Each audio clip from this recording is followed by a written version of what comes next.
Hey, welcome to the Art Condition Podcast, a weekly show that will discuss the business, community, and often undiscussed stress and mental health concerns of being a professional artist, or even a serious hobbyist. I'm Joby. I've been in the tattoo and illustration professions for 25 years. My co-host is Moose, a data analyst, social media manager, and art agent. If you enjoy the content, please consider visiting the Patreon page in the show notes to help support the effort. Or if that's not an option, please like, subscribe, leave a good review, or just share with your friends. And definitely go visit the links of our guests on this episode. Thanks for listening, and have a great day. This week we are talking to Leesha Hannigan. Leesha is a case study in the self-made artist. Listening to her story, we can learn a lot about how to develop a peer group that can offer the same guidance, support, and network that you typically think of as something you have to go to art school to find.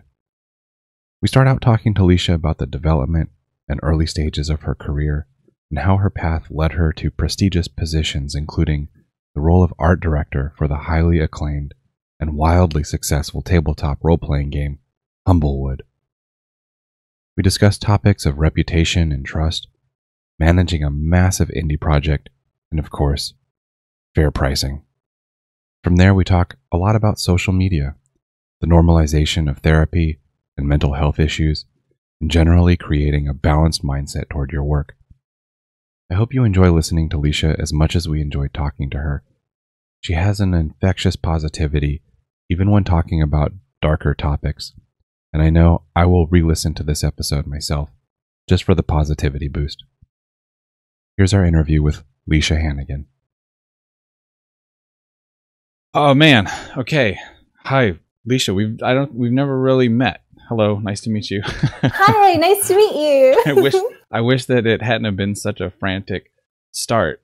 We could have had a little bit more of a warm up beforehand, but here we are. Thank you so much for being here. Moose knows you so much better than I do, obviously. So I'm gonna step back and I'm gonna let Moose take the charge on this one. Moose, please. Well, I mean, first starting off is just the quick introductory stuff. Like, so tell us a little about yourself. Like, how'd you get into the art field? Oh my goodness. Well, I mean, that's a long and windy path for most of us, I'm sure. I guess for me, I was just same as everyone else. I just drew a lot since I was a tiny little gremlin, and it's what I spent most of my time doing. And I didn't realize that being an artist was actually a viable career until my early 20s. And then I was like, that sounds like fun. Maybe I should try and be actually good at this thing. And then I kind of stumbled my way into it. So there's a very, very short version of my story, I suppose. But yeah. I just stumbled my way into Magic the Gathering and Riot and Humblewood, and yes. your modesty is mind blowing. I appreciate it. Oh well, thank you. That's very kind. Did you go to art school, or were you mostly self-taught? So I did go to university and I studied graphic design. I didn't go to art school to learn things like fine art or illustration. But I think there are a lot of crossover skills, obviously, that you learn when you study design. I know tons of other artists who were graphic designers to start off with as well. And I think it really does help. But yeah, I did that for a few years. And then when I decided that I actually wanted to try and do the art thing seriously, it was kind of a combination of like online resources, random tutorials, classes like Schoolism, random stuff on Skillshare, that kind of thing. And I actually feel really lucky that I came into the sort of digital art fantasy commercial art scene when I did, because there were already so many resources available that I don't think would have been there if I had come in even like 5 years earlier. But yeah, so that's kind of how it all went. What was your initial inspiration to get into art? Well, I suppose when I first thought that I would like to, it's funny because like when I first was like, I want to do this like for a job, I didn't know all the different roles you could really have as like a 2D artist. Back then it was like concept artist, and that covered everything in my mind. You know how like we all thought concept art was the same thing as like promotional art and like, yeah, advertise, like I didn't really know the different terms for it. But at the time I played lots of WoW, and I was like, I want to work for Blizzard, that'll be really cool. And I don't know what I thought I would end up doing, because I clearly didn't really understand like the pipeline or anything that goes into making those games. But I think, yeah, I just was like, I want to work on video games because they were such a huge defining factor for me. They're something that's been such a like incredible escape for me. They've really got me through a lot of stuff in my life, as I'm sure they have for pretty much everyone here, everyone in chat. So I really wanted to kind of help create those worlds in a way. So that's really the main inspiration, I would say. But interestingly, most people know you from your work in like tabletop RPGs or in Magic the Gathering, which is physical media. So how did you transfer from being interested in video games to doing more illustration stuff? I think that's like the funny part of this, because actually I talked about this on Twitter a while ago, which led to like a really interesting widespread discussion about the fact that like one of the biggest things you kind of end up learning is like the art that you really like looking at is probably not going to be the type of art that you end up making a lot of the time. And for me, I kind of had to like reconcile that because I was like, I was looking at tons of like Blizzard art, lots of art. Like I loved like the artwork from like Torchlight and games like that. So very stylized, very chunky, not at all what I do now. And I think I kind of realized at some point, I really like looking at this, but I'm not very good at doing that kind of stylized art. And I don't know, I just found that I veered more towards like fantastical realism or whatever you want to call it. And that worked for me. I still really like looking at stylized art. Like I love it so much. I think it's like mind-blowing how people are able to like simplify shapes and like have such strong like shape language. I don't know, I find that really difficult. But I do like looking at it. And I think that's part of why I ended up kind of going more into tabletop. I hadn't actually played Magic the Gathering until like my mid-20s or something. I knew what it was because of course, but I just, hadn't played it till then. I'd played Hearthstone and that was the closest thing. And I'd never played D&D. I always wanted to, but I didn't have any like nerd friends. I didn't have it. I was like, I was like the single weird nerd and I didn't know anyone to play with. So I think just I'm able to like do all the world building stuff that really appealed to me early on, but just with like a different medium, and it provides the same kind of satisfaction, I think, for me. So yeah. Well, the thing about this is that tabletop RPG art is notorious for being rather low paying.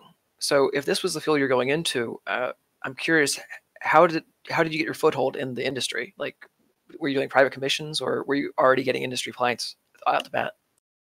So just thinking back a little bit, I think what I did first would have been when I was sort of transitioning. So I'll just go all the way back because it'll make more sense. So I was working in graphic design. I was in-house in Australia. I was actually earning a really good annual salary back then. Graphic design, spoiler alert, pays a lot more than illustration, generally speaking. I think it was like 70K or something. So it was a very good, like, livable wage for, especially for someone who wasn't, like, I wasn't senior necessarily. So yeah. Then I kind of transitioned from that into illustration. I did a lot of like freelance graphic design in between that because I already knew how to do that. And that really helped me keep going. But then kind of eventually started transitioning. And in the beginning of that, sort of phase, it was a lot of like private commissions here and there, a lot of what everyone does, like, you know, little character art commissions. I'd eventually start getting commissions from a lot of self-published authors, which was great, because they tend to pay pretty well, and also they're really nice to work with a lot of the time. But I honestly, I don't remember even submitting my art to actual companies for quite a long time, because I think I was just, this was really useful for me. I think I was pretty good at understanding where I was at in terms of my technical ability, because I did what a lot of people do, and I'll have like, you know, an inspiration folder or something of the kind of work that I would love to do one day. And it was obviously full of like Carla Ortiz, Cynthia Shepherd, Tyler Jacobson, Chris Ron, all of the people you would suspect. And I absolutely love their work. And they're still inspirations to me to this day. But at the time I was like, I know that I'm nowhere near this. And I don't feel like there's much point submitting work to clients at the moment. And I think the reason I kept to private commissions and then kind of moved on to smaller like indie companies, I did a lot of work for like Kickstarters, because they're always like, you know, it's like one or two people kind of doing it, and that's really cool because they're fellow creators. They really value what you're doing. They're like kind of more involved. I don't know, they treat you pretty nicely, whereas companies are kind of just, you know, a big corporation and you're just kind of one of many. So that was a pretty good experience, and it paid pretty reasonably, considering it wasn't, you know, a lot. I honestly don't, I'm not sure how anyone, when they're just starting out, like in that first step, it's very hard to make a living at that point. Because the tabletop illustration industry just doesn't have a lot of opportunities there. And I think keeping a day job, or for me, I was still doing freelance graphic design at the same time. So that really allowed me to actually do that and not, you know, starve to death. But it's not something I could have lived on if it's all I was doing at all. There's no way. So yeah, sorry, that was a long-winded answer. No, it's fine. If I can jump in, you said that you had a pretty reasonably objective understanding of your own capabilities. Congratulations on that. That's a difficult one. How did you know when you were ready to start bumping it up a little bit and applying to, the next level, you know, like higher demand clients, or yeah? I think the first company I submitted art to was probably Paizo. And I think, honestly, a combination of just the ability to, I did a lot of like, I took one of my paintings and put it next to a painting by someone who works with that client. And I'm like, okay, how close am I to this, like, generally speaking? So I had a bit of an idea, but I also checked in with other people because I think that's really important. Sometimes you can't be objective about your own work to the degree that you need to. So I definitely had, at that point, I was lucky enough to kind of be really integrated in the community, have a lot of friends who would give me like really honest feedback, advice and stuff like that, which was like invaluable.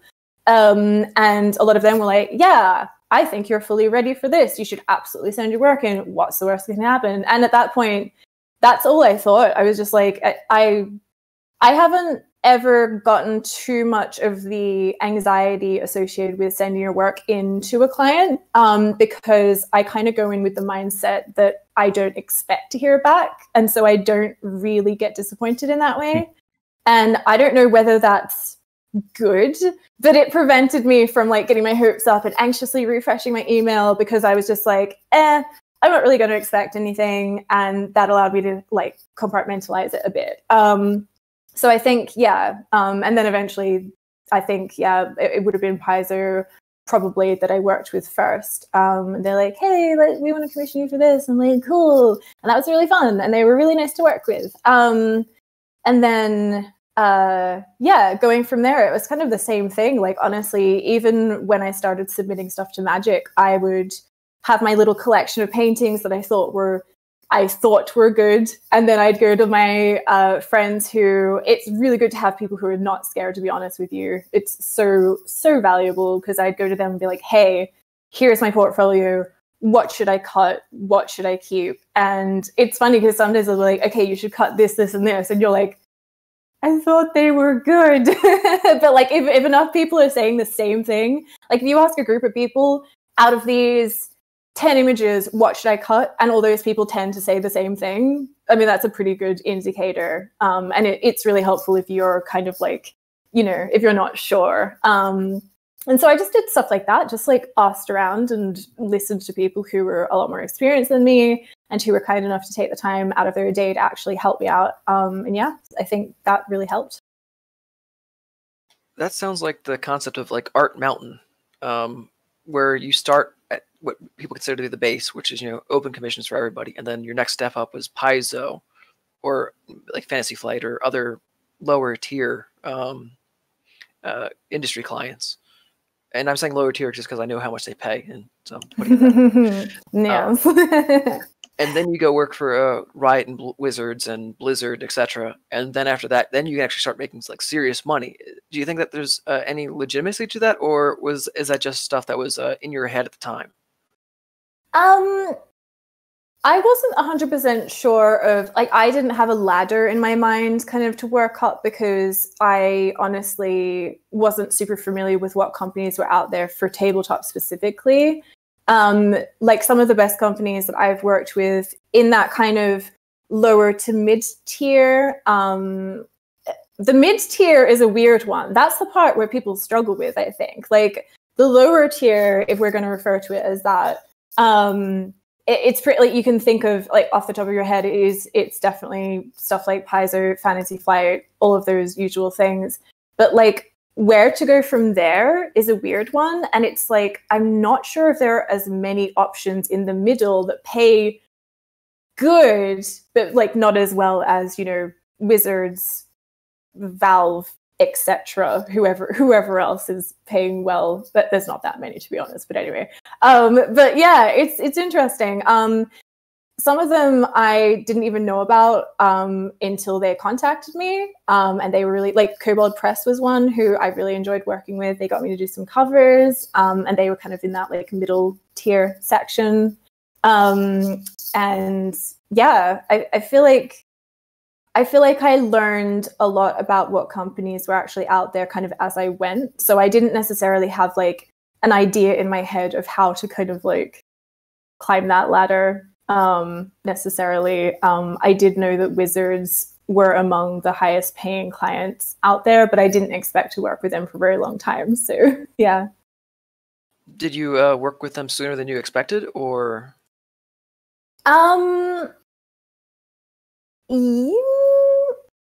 Yeah. I mean, not. I don't know. It's hard to like get an email from Wizards being like, "We want to try you out on commission," and be like, "Yeah, I deserve this," because imposter syndrome is like blah. But like the, you know, the the emotional part of me says, yes, it was way too soon. Oh my god, I'm tricking everyone. They've made a mistake. One day they're going to realize. But like, technically speaking, I think I was competent enough to do that stuff. Like, if I'm looking at it, especially looking back, it's easier looking back. I can look at my work at that point and be like, yeah, I can see how they thought that I could possibly do this. But I in no way felt entitled to that opportunity. I was like freaking out about it. I was like, oh my god, I'm going to ruin it. I'm going to mess it up and they're never going to hire me again. But looking back, I think it's easier. The hindsight 2020 thing is real, and you can go, yeah, I was ready for that. Like, I wasn't super 100% confident, and the art probably took me a lot longer than it does now because I was anxious and whatever. But yeah. Hopefully that makes sense. It does. When you were talking about putting your pieces up next to, you know, somebody from the arena that you wanted to be working in, that sounded like a recipe for disaster to me. You know, when you were talking about imposter syndrome, like if I was to ever use that as an indicator of like how close I am. Well, I'd never get there because I'd be like, no, there's no way that I'm that good yet. Yeah, you're not wrong. Like, I think I'm privileged in a way that I spent quite a lot of time working in graphic design, and I got used to separating myself from my art to a degree where I can kind of look at it like that and just be like, you know, this isn't my entire self-worth right here in front of me. I'm like going to separate myself. This is just, it's work. Like it's the type of work that did we lose? Yeah, he forgot to mention that happens sometimes. That's okay. he's already coming back. No worries. Yes. So, oh gosh, what was I saying? My brain. Well, you were a graphic artist, and that kind of prepped you for having a objectivity. Yeah. I think it did really help. I think graphic design, it's easier to just think of it as work. I think illustration, we're so weirdly intertwined with the stuff we do. It's a lot more emotional, I feel. Graphic design, I never like cried myself to sleep because the client was like, can we like change the kerning on this file? Like, I don't care. It's just like, it's, you know. And so I think like doing that for a while kind of prepared me for that. I definitely still cried sometimes, a bit dramatically, honestly. But, you know, less maybe than I would have if I wasn't already used to working in a creative field and having to kind of hold myself away from that as a self-preservation thing. So it's still like, I still look at my inspiration folders of all these artists who I love and go, I'm never going to get there. Oh my God. But it's not really disheartening to me because I think I've kind of figured out that I don't have to get there. I don't have to, like, my artwork doesn't have to look like theirs or even be as technically good as theirs for it to still have value in some place. And that's kind of enough. Like, I still feel like I feel really lucky to be doing what I'm doing, even if I don't think any artist ever looks at their work and goes, yeah, I'm done. Yeah, it's as good as it's going to get. We can all go home now. It's like, it doesn't really happen. And all those artists that I look up to and I'm like, oh my God, I'll never be as good as them. They feel that way too. And I knew that. And I think, yeah, it's just one of those things that you kind of have to, I don't know, recontextualize for yourself.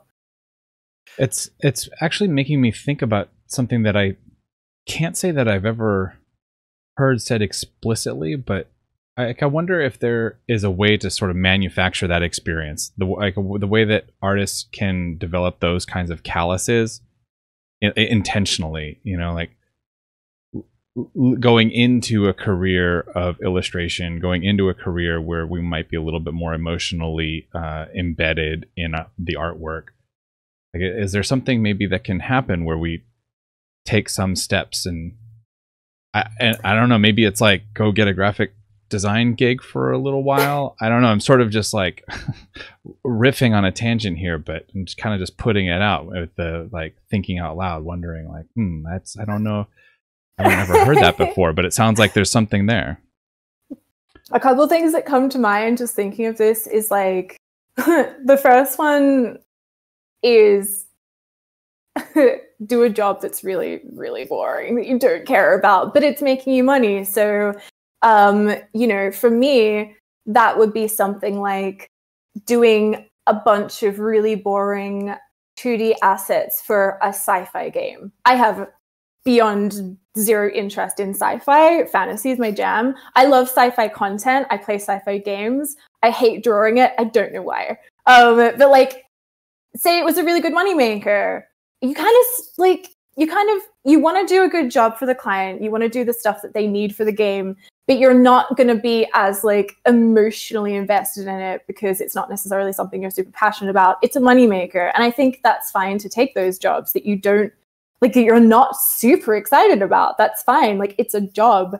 And I think that that's a really good mindset for artists to have, commercial artists to have, because, you know, there's a lot of nonsense that gets thrown around about how we shouldn't charge more because we're doing something that's fun anyway, or that we're passionate about. And therefore, why are you being a sellout? Why are you monetizing this? And it's like, no, this is just a job. And the same with any other job. Sometimes you're going to take on illustration work that you're not emotionally invested in, and that's absolutely fine. And I think taking those jobs does kind of help you create that separation as well. That's kind of the first thing I would think. And I think that's something that happens organically for everyone. We all do those jobs at some point. It's just kind of a slog, and it's just endless assets for something that you're just like, I'm never going to look at this stuff again. But like, if the client's happy, that's all that matters. It pays well. Yeah. And I think the other thing that comes to mind when it comes to sort of helping people be able to create a separation there, as in just to get through the day, probably exposure therapy, probably joining a bunch of really good, honest feedback groups. Because I think when you're able to receive like not harsh, but like honest and direct feedback about a painting, and it doesn't hit you right in the chest anymore, it can be a bummer. It can be like, oh, for fuck's sake, I have to start. Sorry, am I allowed to swear? Okay. I'm Australian. Good luck. But yeah, I think that really helps. And I would be interested, I can't see chat right now, but I'd be interested in what our lovely community, who I assume are waddling around in chat right now, would say about that. I feel that because we do a lot of critique groups and feedback. We have a lot of like work in progress channels. I think that really helps like prepare you certainly for the industry, but also just like helps you realize that yes, this thing we're doing is so incredibly personal and emotional all the time, but it is just a job as well. Like the two things can coexist. And yeah, I don't know. Hopefully that makes sense. What you said about getting a job, when you first said get a boring job, I was thinking, oh, so you can draw while you're doing your boring job. Different direction. I mean, that works too, and I'm sure we've all done that. But yeah, I definitely did that. The feedback group. Oh, sorry to interrupt. I just want to say real quick, the feedback group, I think, would also be helpful for something that you mentioned in the midst of that, which was the sort of external imposition put on artists to believe that their work isn't valuable and they shouldn't charge. You know, it's like all of this like nonsense from people that don't actually know what they're talking about, but artists start believing it because it's just everywhere that they see it. So yeah, a peer group, a feedback group with your peers that can give you honest information about your artwork, as well as what you can or should be charging for. Yeah, absolutely. I'm so glad to see really open discussion about the money side of things happening more and more often lately. I think that kind of transparency is something that like we're able to do as freelancers. We don't have a company being like, you're not allowed to disclose this. Like, fuck off. We can tell whoever we want about any amount of money that we're making, so that we all know like what the norm is or should be, what the industry standards are. And I think those conversations weren't happening like even a few years ago. But yeah, it's another really valuable thing about having a peer group that is a combination of, you know, say you're starting out, definitely have a bunch of peers who are at the same level as you, but also hopefully be able to talk to people who have been doing it for a lot longer. I know a lot of artists are offering like paid mentorships at the moment, which is great because that gives you a lot of, you know, one-on-one time as well. But yeah, it's good for all that stuff, really. The other thing is that Twitch is a great community in general for artists. Like your partner, Paul Canavan, he streams on Twitch and has a very feedback-oriented community. There's also pretty much every streamer has their own Discord channel or server. Yeah. And most of them have a critique section. So take advantage of it.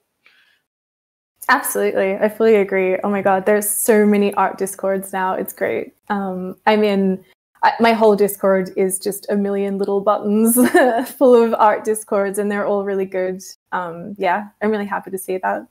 And I'm happy that the Discord raised the maximum number of servers you could be part of. It used to be 100. Now it's more than that. So oh, really? It'll be a while before I fill that up. I haven't gotten to that many. Sometimes I have to prune it because I'm like, when did I join this? Who are these people? Oh no, I'm just going to quietly leave. But yeah, that's awesome there. It's really cool. my strategy is to, as soon as I join a server, mute it, turn off notifications, and just sort my thing by up. The higher up it is, the more priority is for me to check it, and the lower it is, the lower priority is for me to check it. So that's my system. That's absolutely what I do as well. Mute immediately. I can't deal even the little red button, like the little red with the numbers. I'm like, oh, it really stresses me out. But yeah, and the noises like shouldn't even exist, you know, honestly, because otherwise it'd be like blip, blip, blip, blip, blip, blip, forever. But yeah, it's nice just knowing they're all there. And they do have different purposes. Like I'm definitely in a few that are more towards like game art and a few that are more illustration based. Some of them are more towards like beginner artists, and some are more kind of people who are professional, whatever. It's just really nice to see. We can shout out a few other ones. Art Camp is one that is hosted by John Nymister, who I believe you know, or at least Paul and Sam know. Art Corner is the one you're thinking of. Art Corner, yes. Yeah, that one's great. That one is, it's quite big at the moment, but the moderators are absolutely amazing. And it's definitely worth having a look at if anyone is looking for a nice community. Yeah, that one's really nice. I'm trying to think of I'm sure there's some other large kind of, it's funny because some of them are completely open to the public, and some of them you kind of need to like message someone and just ask for an invite. But yeah, I think just, you know, looking around on Twitter, you're going to find a bunch of them. It's usually you have to know somebody to get in for the private ones. There's a Creative Lounge one that I didn't know existed until we had a guest that was on it, and a guest on our podcast that was in that Discord. So, oh, cool. Yeah. And like Hungry Artists even have their own Discord. So that's about as open as you can get.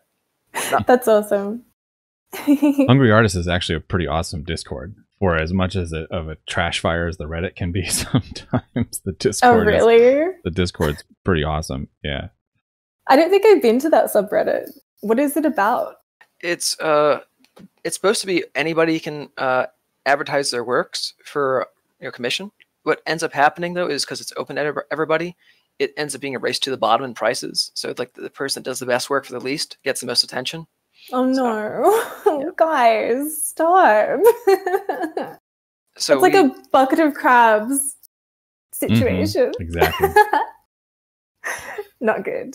So about like 2 years ago, we made an alternative one that was like more towards professional artists. It's r/fantasy artists, and we filter based on price. So you have to be charging at least $30 an hour and be charging no less than $100 per character in order to get your application approved.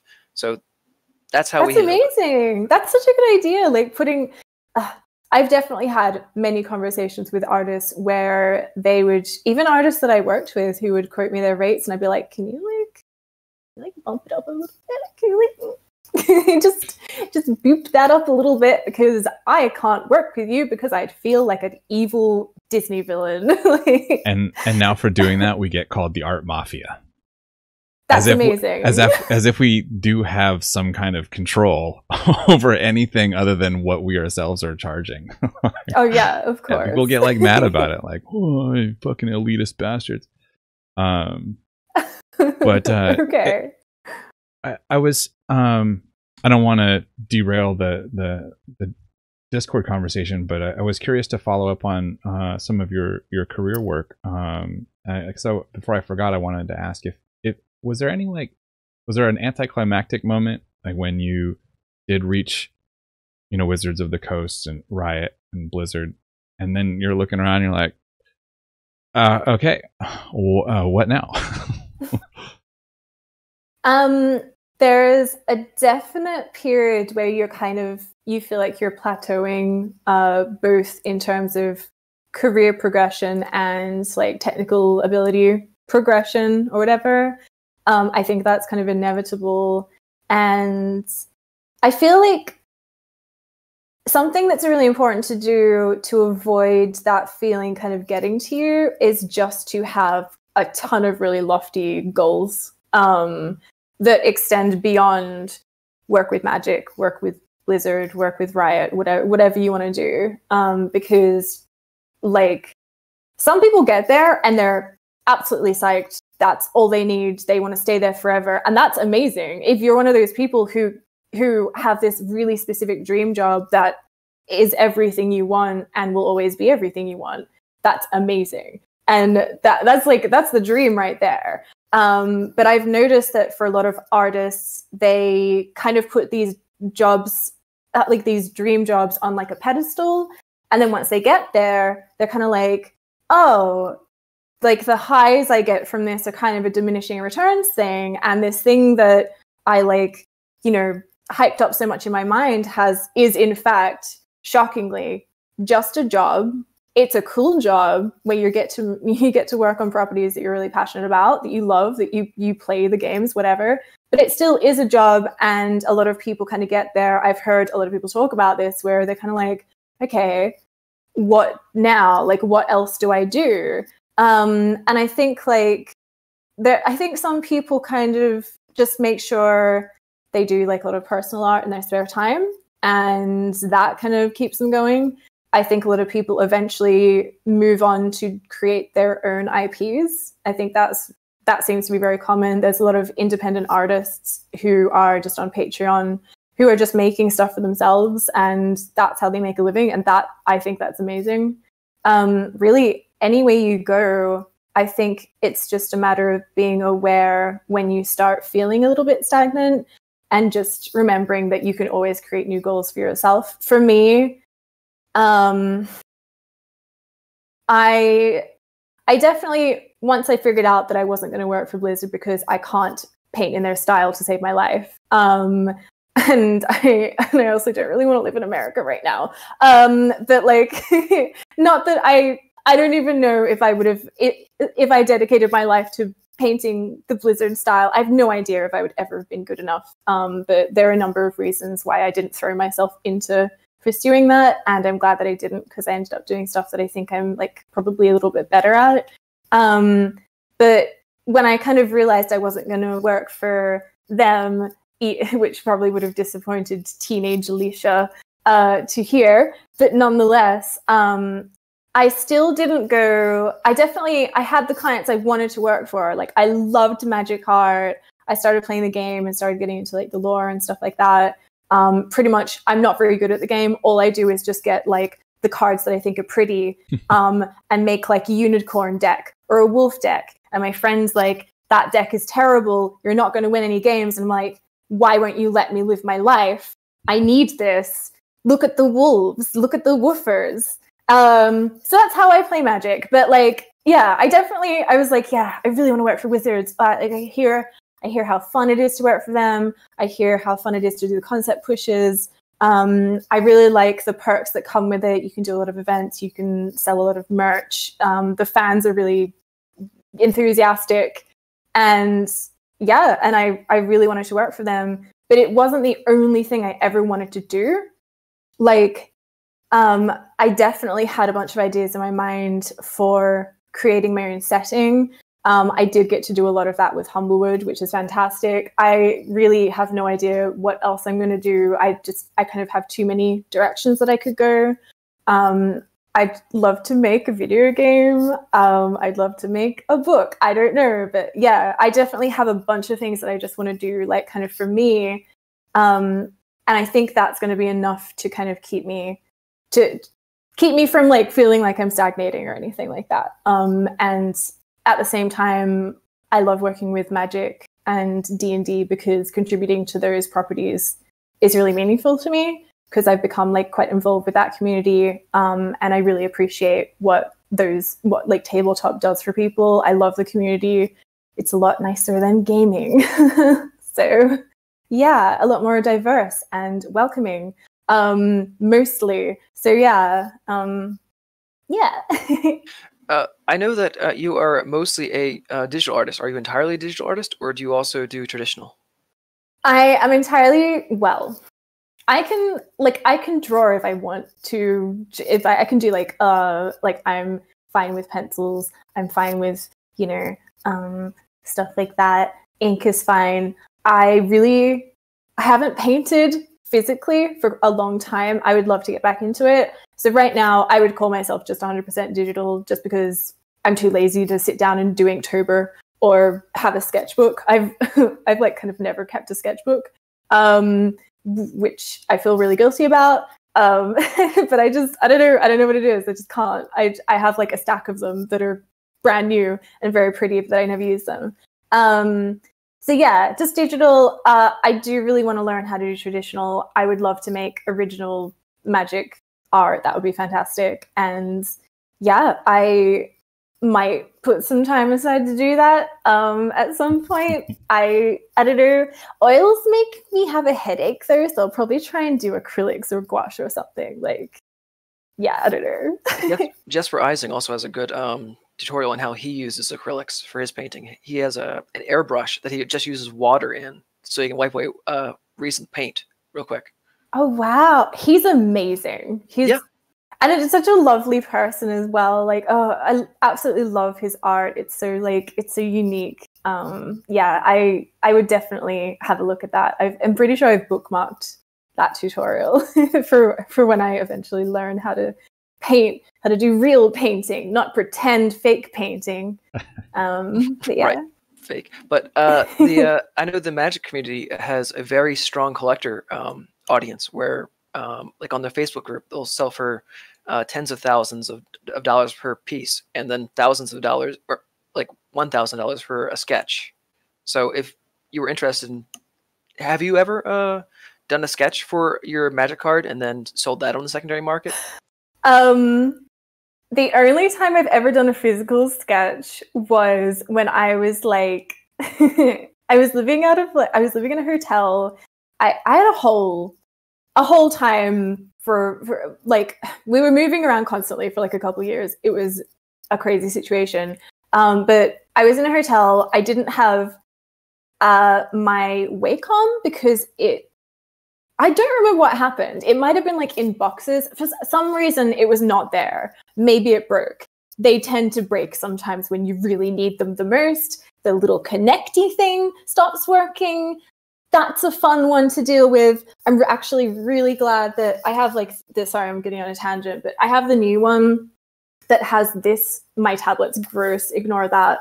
It has this new connector that's like a sideways one, and it doesn't break every 2 seconds. So this is great. If anyone has that issue, the new ones are better. Just as a Which one is that? Just as a tip.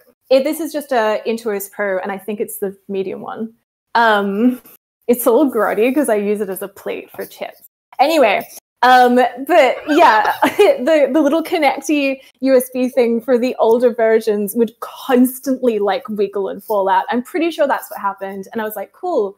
I have magic sketches due, but that's fine. Thanks, Wacom. Good stuff. And so what I did was, I think I like got some paper and like pencils, and I did my sketch for the cryptic trilobite, I think it's called. The weird, the I don't know if you guys have seen it, but it looks like a trilobite. And I did the sketches for that, and then like took a photo with my iPhone of like, here are my sketches.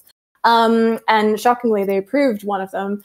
And then I just like threw them away. I was like, oh, these suck. Yeet, and threw them in a bin. And then later on, I'm pretty sure I told someone about that, and they were like, "What? You threw them away?" If I do that again, I won't throw them away, and I'll sell. I just like didn't realize that people would buy that stuff. People buy color studies, they'll buy value studies, they'll buy the thumbnails, they'll buy the sketches, and then the alternative sketches, and they'll buy the final sketch. So yeah, each of those things it's his own thing. I feel really bad. It's like maybe someone found them in the bin and they were like, weird bug drawing. This must be expensive. But yeah, I feel a bit guilty for that. But it's fun to tell people about it, especially if they're collectors. It's like, haha, I threw that one away. They get so upset. No. But yeah, I should start doing sketches like traditionally, because yeah, that would be nice to have like a little physical something that people can buy, even if the painting itself is digital. So maybe I'll do that. I don't know. I'm a bit lazy with this stuff, but yeah. Well, what's the idea? The idea's out there if you want to do it, right? Yeah, for sure. So, Joby, do you have any other follow-up questions before we move on? About eating French fries off of a Wacom tablet? That sounds like a good idea to me. I'm sorry. Chips are not French fries. They are what I guess well, I don't know if English people call them crisps. If there are any Australians in chat right now, they're gonna, hopefully Laura's there, she'll back me up. Chips are crisps. Chips are also hot chips, aka fries. And I'm not eating hot chips off my Wacom. I'm not an animal, okay? They're definitely just the potato chips that come in a bag, okay? That's why it's greasy and gross, sir. Well, that ties into one of the questions that we had, which I think would be interesting at this point. If you could talk to your younger self and you had advice for them, what would you like to say to that person? About art or like career? Art. Career. Okay. How to treat your materials and your equipment. No, I'm just kidding. Okay. I mean, we'll stick to art because that's a little easier. Because otherwise, it would be an essay. I would probably say like that's a hard question, and it's one of those questions that's probably really common and lots of people know how to answer, and I'm just like drawing a blank. I'd probably tell them to like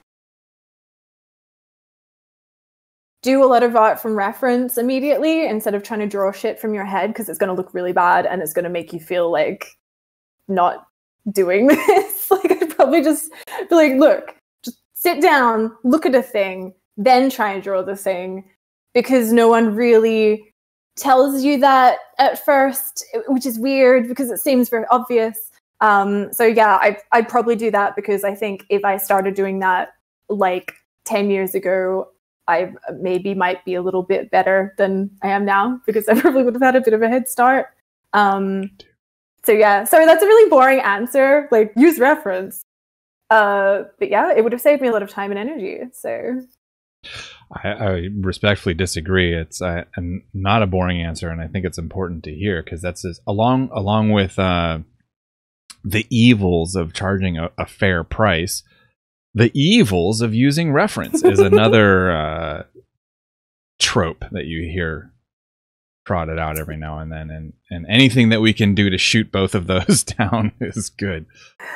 Oh yeah, I mean, yeah, art purists were like, oh, you think, why would you use reference? Like, dude, like, go back to the Renaissance. They're all using reference. They've got it's not a photo, but like they're literally making someone stand there and they're looking at it while they draw it. I don't really see how that's different. The camera obscura was pretty close to a camera. Yeah. It's a weird one. The references cheating thing is, whenever I see it, it's hilarious. I'm seeing it very, very occasionally these days, which is good. But yeah, I don't know. I think the most I hear now is like the most valid argument I hear against it is it makes them stiff up, right? Because they want to do the gesture and they want to have all that energy, and when they start with the reference, then they lose that energy, and that's fair. I can appreciate that. For sure. I recently did a painting using really quite minimal reference, and it came out better than I thought. And that tends to happen because I get all in my head when I do, especially for magic work, because I get so anxious about doing it well. I get all like, okay, I need reference for every single part of this image. And it's like, dude, you know what a giraffe looks like. Maybe just try and draw it. And it's like, no, I must get a million, and they have to be in the right pose. And it's like hard finding a giraffe. I've never painted a giraffe for magic or at all, but let's just say, I'm like, okay, I need to find like 100 different pictures of this animal. And it's like, you've seen this animal, like give yourself like a little bit of credit and just try. And I recently did, and every time I do just try first, it goes better than I think it's going to go. So it's I think it's a good exercise to like sometimes ditch the reference, just do a sketch from your head, and then you can just like fix it later. Like I definitely got to a point where I was like, okay, I've hit a brick wall with some areas of like this creature, and I need to look at photos now just to make sure that I'm like on the right track. But yeah, it's weird. There's, you can definitely go too far the other way where you're kind of like a slave to reference and things do feel stiff and like weird, like posed, like too perfect. So yeah, for sure. I think we usually don't go this far into technique, but I think it's something I actually know, and I'm proud that I actually know something. When you practice from reference and you like do two different angles of it, and then the third time you do it from imagination, so that you can both practice your observational skills and then learn something from it, and then apply what you learned. Yeah, I've seen so many people do that exercise. It's really interesting. It's definitely a good one. I have a weird, I guess I kind of do that just kind of like incidentally, because I'll often start looking at reference and then I'll kind of like, once I relax into it, I'll stop looking at the reference so often and I'll kind of just, you know, extrapolate. But yeah, it's definitely a good one. So one of the main reasons we brought you on is we make no, we don't, I don't even think about it. We're rather open about why we bring people on. And it's usually to answer questions that our friends have. And we figure if it's useful for our friends, then it's going to be useful for a lot of other people as well. And we have several friends that are making tabletop RPG supplements. And we think, you know, Humblewood is like one of the most successful ones of all time, if not the most successful one. And when we think of Humblewood, we think of the amazing art in it. So it made only sense to bring you on to talk about the art. So we're going to transition into Humblewood. How did you get involved in the project? Was this like your baby and from the ground up and you said, hey guys, let's make this? Or were you brought on by someone that said, hey, Leesha Hannigan, she draws amazing cute animals and this is the cute animal game, so we need her. So this is a bit of a long-winded story, so bear with me. So first of all, what happened was I was drawing an owl and then I was just sketching a little owl. I was like, oh, I'm going to draw him as a knight. Haha, night owl. Haha, I'm so clever. It was like 3 a.m. or something. And then I posted it online and I got quite a nice reception. People like cute stuff. It tends to do well on the internet. And then I also did a couple other little... I did a kingfisher and he was fishing. I'm so clever and hilarious. Like no one's ever thought of that before. But yeah, I did a little kingfisher, a little fishing. And then I did a pigeon wizard. That's not a pun. Embarrassingly, there's no pun, but he was like conjuring bread because pigeons like bread. My sense of humor is very sophisticated. But I did like these little sketches of like these little bird characters like doing their thing, like RPG characters. And then Rico from Hit Point Press, I've actually worked with them before on the Deck of Many. They're lovely and they treat their artists really well. They pay really well. It was just like a pleasure to work with. But he reached out to me and he's like, hey, like we really like these little bird characters that you're doing lately. Would you like to make a deck of reference cards, kind of like based on this theme? And I was like, yeah, that sounds awesome. Because, and it was literally just meant to be like a small deck of reference cards that you could use in whatever RPG game. Really not a big project, just a little thing. And then somehow along the way, like we had like a meeting, we drew up the contract and we started doing the reference cards and it just kind of grew accidentally. So like at first it's like, okay, we've got, I don't know what the numbers are in my head. I don't remember things like that, but let's just say there's like 5 NPCs. There was like 5 monsters. There was 2 boss monsters. There was this, and we just kept adding stuff. It was like, wait a second, what about this idea? And they're like, yeah, let's put it in. And then we're like, yeah, let's put this in too. And we ended up with this like really big like arsenal of little animal NPCs, animal creatures, monsters, and stuff. And then we're like, we should just do a whole ass setting. And we kind of did. And so we really didn't plan on it at all. It just kind of happened because I guess along the way, I don't know, we just ended up with so much content and we were just like, we should just make this into a setting. Because it was originally the reference card was going to come with a little booklet, like a little one with like a little bit of side quests, like, you know, and then it turned into a whole last book. So it was an interesting journey because I fell into the role of art director without really meaning to. I was literally just meant to illustrate this like little deck of cards, and then ended up art directing, working with like over 20 different artists, I'm pretty sure, for this book. And then we had a fantastic team. We had a couple of amazing writers, everyone who's like doing game design, a very small team of people, if you're not including the many artists who contributed, just like the core team, very small. And yeah, it just kind of like snowballed and got bigger and more extensive. And then when we started putting together the Kickstarter, we started adding on more and more content even then. So kind of like DLC or, you know, extra content, extra side quests. And yeah, it just kind of blew off out of control. And we did a surprisingly good job with it, considering that we didn't plan on doing that at all. We were using teamwork to organize all our tasks. We hired people to do stuff where necessary. I didn't handle any of the manufacturing side of things. My team did all that stuff and they're amazing at it. And I wouldn't have the faintest clue how to do any of that. But yeah, it was like a whole journey that we didn't really plan on. But I'm really glad that it happened how it did. So yeah. How long did you work on it, like before the Kickstarter, and then how long did you work on it after the Kickstarter? So, what is time? A good like few months before the Kickstarter, and then during the Kickstarter, we were also doing a lot of production. And then after, because everyone hit all the stretch goals, I'm like, okay, cool. Now we have to do all this stuff.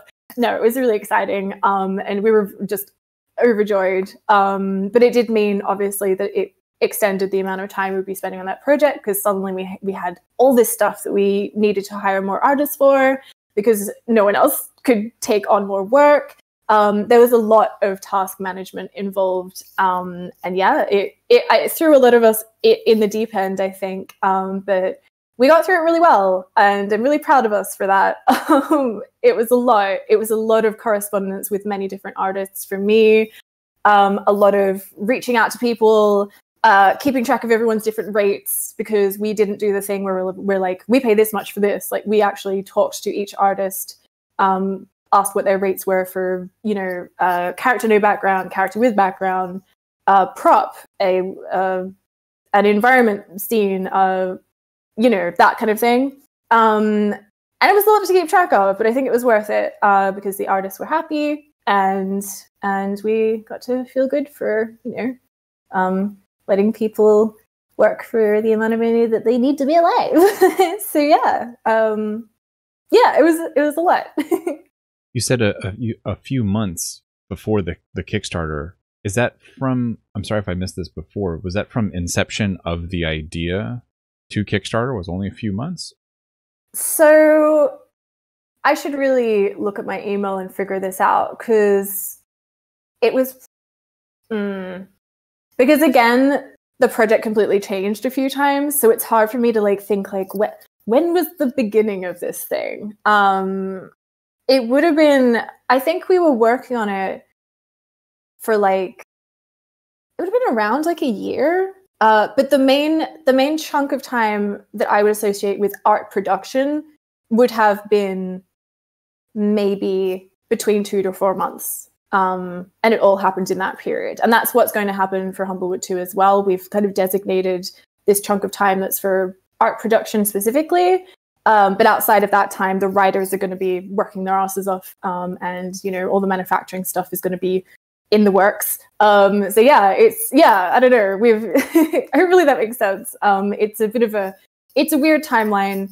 for me to look back on because it's all over the place. And there was some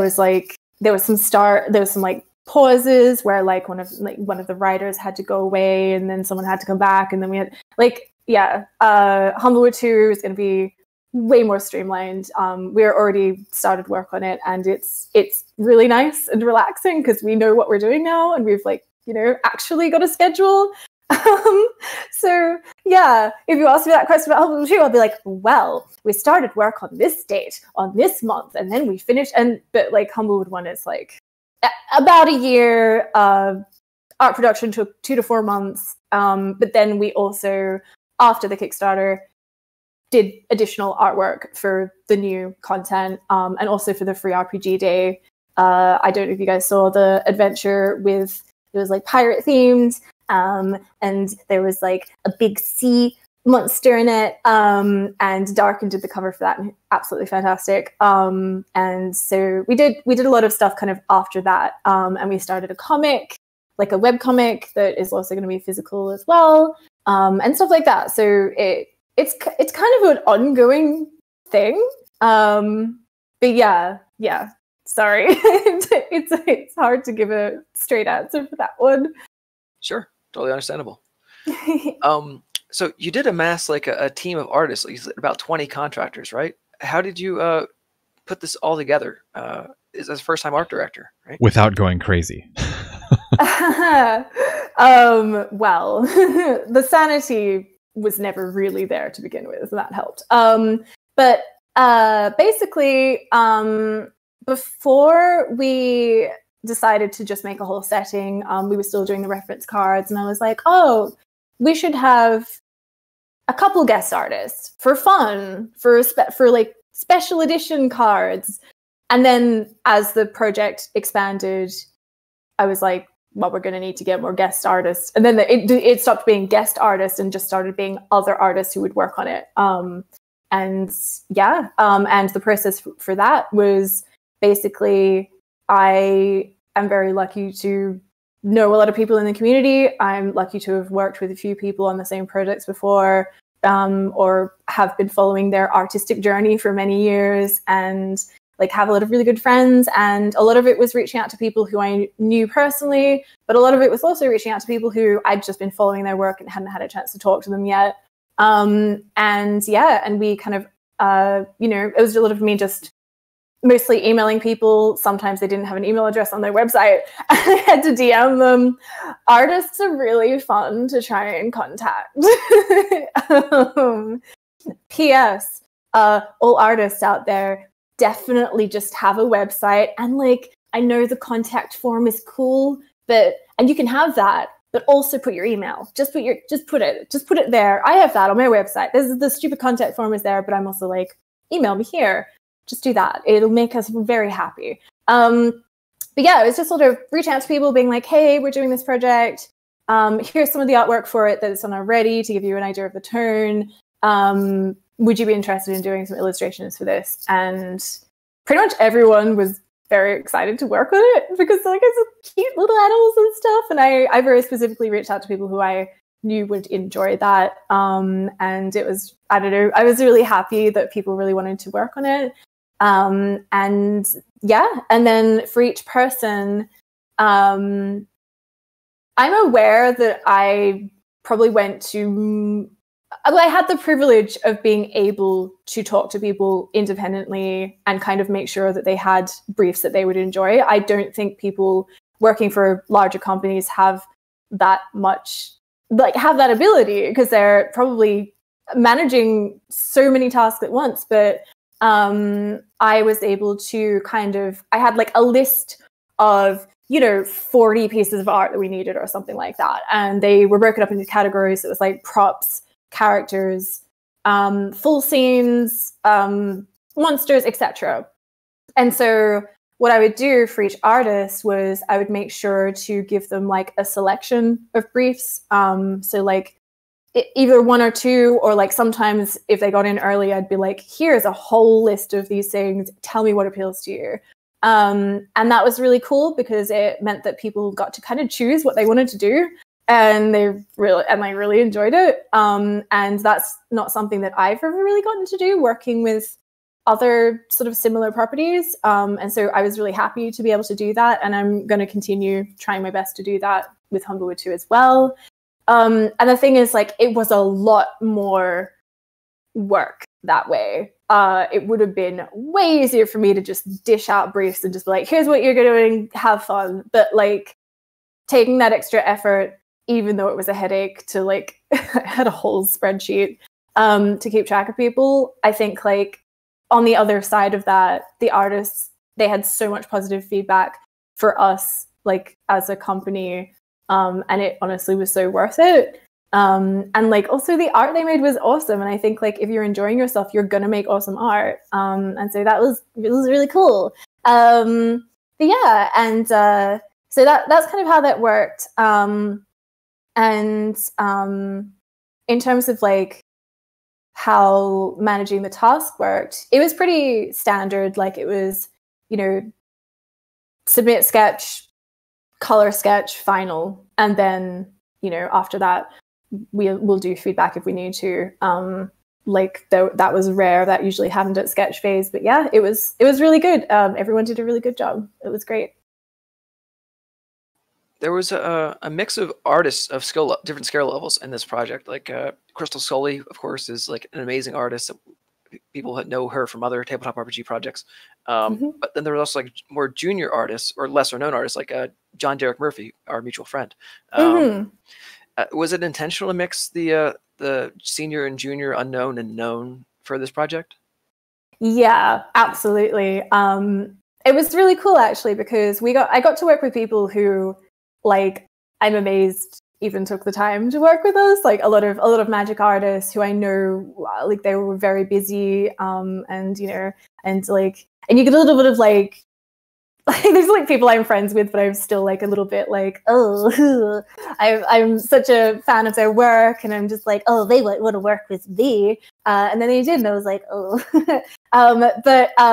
yeah, it was really cool because we got a lot of experienced artists, but also a lot of people who like I've been kind of following their art for a while, and I'm like, this person has so much potential, but they don't seem to be doing client work. There's a lot of people who I'll see them post like, oh, full body character sketch for $50, and I'm like, oh my god, stop. But like, you know, and like that's fine if they're doing that, but it's just some people get to that point where they could be charging so much more. They're obviously above a particular skill level, and they've obviously leveled up, and they're just, maybe they don't know that they've leveled up or something. But yeah, there was a handful of people who said that we were their first client, which was so cool. And I didn't actually know that, but I was like, oh, that's amazing. And they just went above and beyond, and they totally kicked ass. And yeah, it was really cool. Like it was such a rewarding thing for me. I had an art director before this, and just being able to make sure that I gave people opportunities that I knew would help them to have in their portfolio. But also just like, some people work really well when they're given a bit of direction. Some people are great just winging it, but I know for me, I really love direction sometimes. It really helps me. And I got some really good feedback from people about that side of things. And I don't know, it was really cool. It was awesome that like some you know, baby artists who didn't have that many people following them on Twitter, they'd post their art, they'd use the hashtag, and then everyone was like, you know, showering them with likes and stuff because they did such a good job, and it was just really lovely. Yeah. So I desperately want to ask how much you paid these artists, but I'm going to refrain unless you actually want to venture that out. But how much would you suspect an artist at the skill level should be charging their companies? So depends on what they're doing. So should I wait for him to come back? No, okay, he'll be back. He'll be back soon. Okay. Yeah, so pricing, it depends on what you're doing. Obviously a full scene is going to cost a lot more than just a character. So I I kind of have a list of things where I ask for prices. So it kind of depends. If an artist is at the level where they're ready to do work for properties like Humblewood, there's a lot of them out there. Or I don't know, some of them in my head are like Cats and Catacombs is a great project that I actually did a couple pieces for, and lovely people who made that one. And there's a bunch of those kind of things. And I think if you're ready to work with clients like that, definitely, I would say I wouldn't go under like $1,000 for a full scene. And if it's a very involved full scene, keep that in mind. I will very occasionally, probably not anymore, but a couple years ago, I might have gone down to like 800 if it was something I really wanted to do. And if it was something super within my comfort zone, and that's kind of a individual decision that no one can make for you. But I just think about 1K is a good starting point. And yeah, I would not go too far below that. And so by full painting, full piece, I mean environment, character, or two. If there's a ton of characters, definitely charge more. That's going to take ages. And, you know, yeah, like the whole, like a whole scene as a starting point. I would say characters without a background. Kind of depends. I would say like between like 200 and 500 is okay. Like again, it depends on what you're doing and how complicated it is. That's kind of an okay range. It depends also how fast you are. I'm very slow at painting. Some people can just like get them all done really quickly and they can make it profitable. So that's again something. So that's why I'd say a ballpark rather than like one figure for that kind of stuff. But yeah. And you say that irregardless of what an artist might have on their resume, so leaving out the fact that they may or may not have done, you know, work beforehand on a Humblewood or, you know, something similar, that's still something that you know that they can feel comfortable charging, even though they don't have like the prestige behind them to say like, yes, people pay me for that already. Oh yeah. I mean, I don't know. I think having certain clients on your resume is super valuable. I also think if your work is good and you have only ever done private commissions, absolutely charge that anyway. It's like time. Time is time. It's like the time spent on something. I don't know, if you break it down to an hourly rate, it's going to be the same for everyone. I can see how some people, having worked with certain clients, could charge more just because it's like, well, I've worked on this, you know, I'm probably going to do a good job, etc. Absolutely. But I still think that the kind of the baseline shouldn't really change just because you haven't necessarily worked with clients. Some people don't work with clients on purpose. Like I know a lot of artists who are incredibly skilled and very experienced who don't work with clients, and they make that choice for a reason. So I think it just should be kind of the same baseline. Yeah, the weird thing is that private clients tend to pay better than companies anyway. Yes, they do. Our industry is broken. Yeah, this is a thing I've gone off on so many rants about because I think it's like a little bit ridiculous. I also don't really know how particularly we can go about changing it because we're like in a weird freelance is like a kind of global industry. No one like it's really hard to organize those kind of changes. But yeah, it's weird. I've definitely early on when I was kind of struggling to get consistent work, private clients would often pay me so much more than the huge companies that own huge IPs and have bajillions of dollars, and capitalism is not the best. But yeah. Yeah, there are individuals out there who will pay $2,000 for a magic artist to just paint their character, their D&D character for them, right? Because they have the name behind it and they know that it's going to be good. Or they can also, if they know the person from social media or whatever, they think this guy's worth it, then they'll pay the $2,000. We have the K-shaped recovery coming out of the pandemic. So some people just, made 6 times as much money last year than they had in their entire life prior to that. So they have the money to burn. Sounds weird, but that's the way it worked out. Yeah, it's fascinating. And obviously, like the recent edition of NFTs have kind of shaken things up a bit. I'm sure you guys have had a lot of discussions about that recently. I don't necessarily want to dive into that because I'm it's just a lot. Something to kind of keep a wary eye on, I think. Not something I'll be delving into. I understand why people are doing it though, and it's because it's a rough industry. It's hard. Like, we're in this weird space where companies are paying less than individuals. Why is that happening? Like, companies that can afford to pay so much more. I get why people are turning to these kind of alternatives. There's a lot of issues with it, obviously, but yeah, I get it. And I also get why people choose to not work with clients and go independent, because I know a lot of artists are making a lot of money on Patreon and just doing their own thing, and probably making more than they would ever make working for any of these clients. So yeah, it's a weird territory, sure.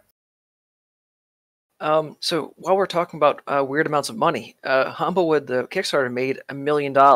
So that means you made $1 million personally, right? Oh yeah, that's how everything works.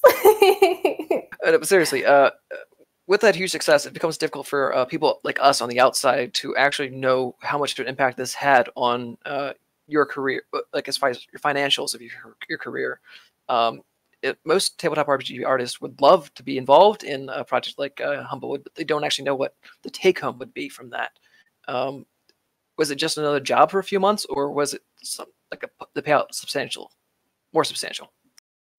So again, the first time around, we didn't know it was going to be as big as it was. We had no idea it would hit 1 million. That was amazing. It completely blew us away. We were like in shock for like days. It was, an amazing experience, and very humbling. But yeah, because it was something that was kind of evolving along the way, it was kind of just another job. Like, it was definitely, I would personally charge kind of per piece as normal. So however many illustrations I did for the book, kind of charge per piece. And then I would also have an hourly rate for art direction on top of that. And that's kind of as far as it went, because it blew up really suddenly, and we didn't really have anything in place beyond that. Like, the contract was quite like straightforward. It might be a little bit different for Humblewood too, because we know what the scope is going to be this time. But yeah, it was weird. We were all kind of scrambling to like adapt and evolve with the project the whole time. But yeah, the Kickstarter paid for all the manufacturing and all the art and everything. I'm not really involved in the financial side of this stuff. But I know that my team works incredibly hard. They manage all of that side of things, and they certainly know what they're doing with that. And I think all of their work getting that together is why the product is such a high quality. And it probably was extremely expensive, I can imagine. And it allowed us to do all the extra content, hit all the stretch goals, and kind of continue. We have a lot of things in the making that I can't like talk about yet. So I'm like, but I'm really excited to.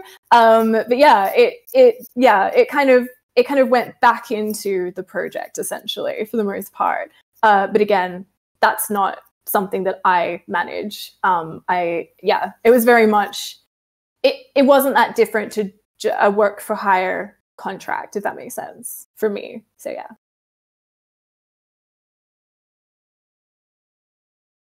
So you had many other people on the team, as you mentioned, and they were like the writers as well. Like, do you have any idea of how much experience the rest of the team had? So the guys behind the Deck of Many have been doing what they do for quite a long time, which is like making products for like Magic players, a lot of like things like deck boxes. They've done reference cards before. They've done these amazing spell cards that are like holographic and like they're animated. It's so cool. I don't know how they do it, but they got an animator and worked with them to make these spell cards that like when you move them, they animate. It's so cool. But they do all sorts of things like that, and they've been doing it for quite a while. I think Humblewood was certainly one of the larger projects that they ended up kind of, again, accidentally doing. But yeah, they very much know their stuff and have been working with that community for such a long time. The writers, I'm not 100% sure how much they've done. I have a feeling they were relatively new, but they did a really good job.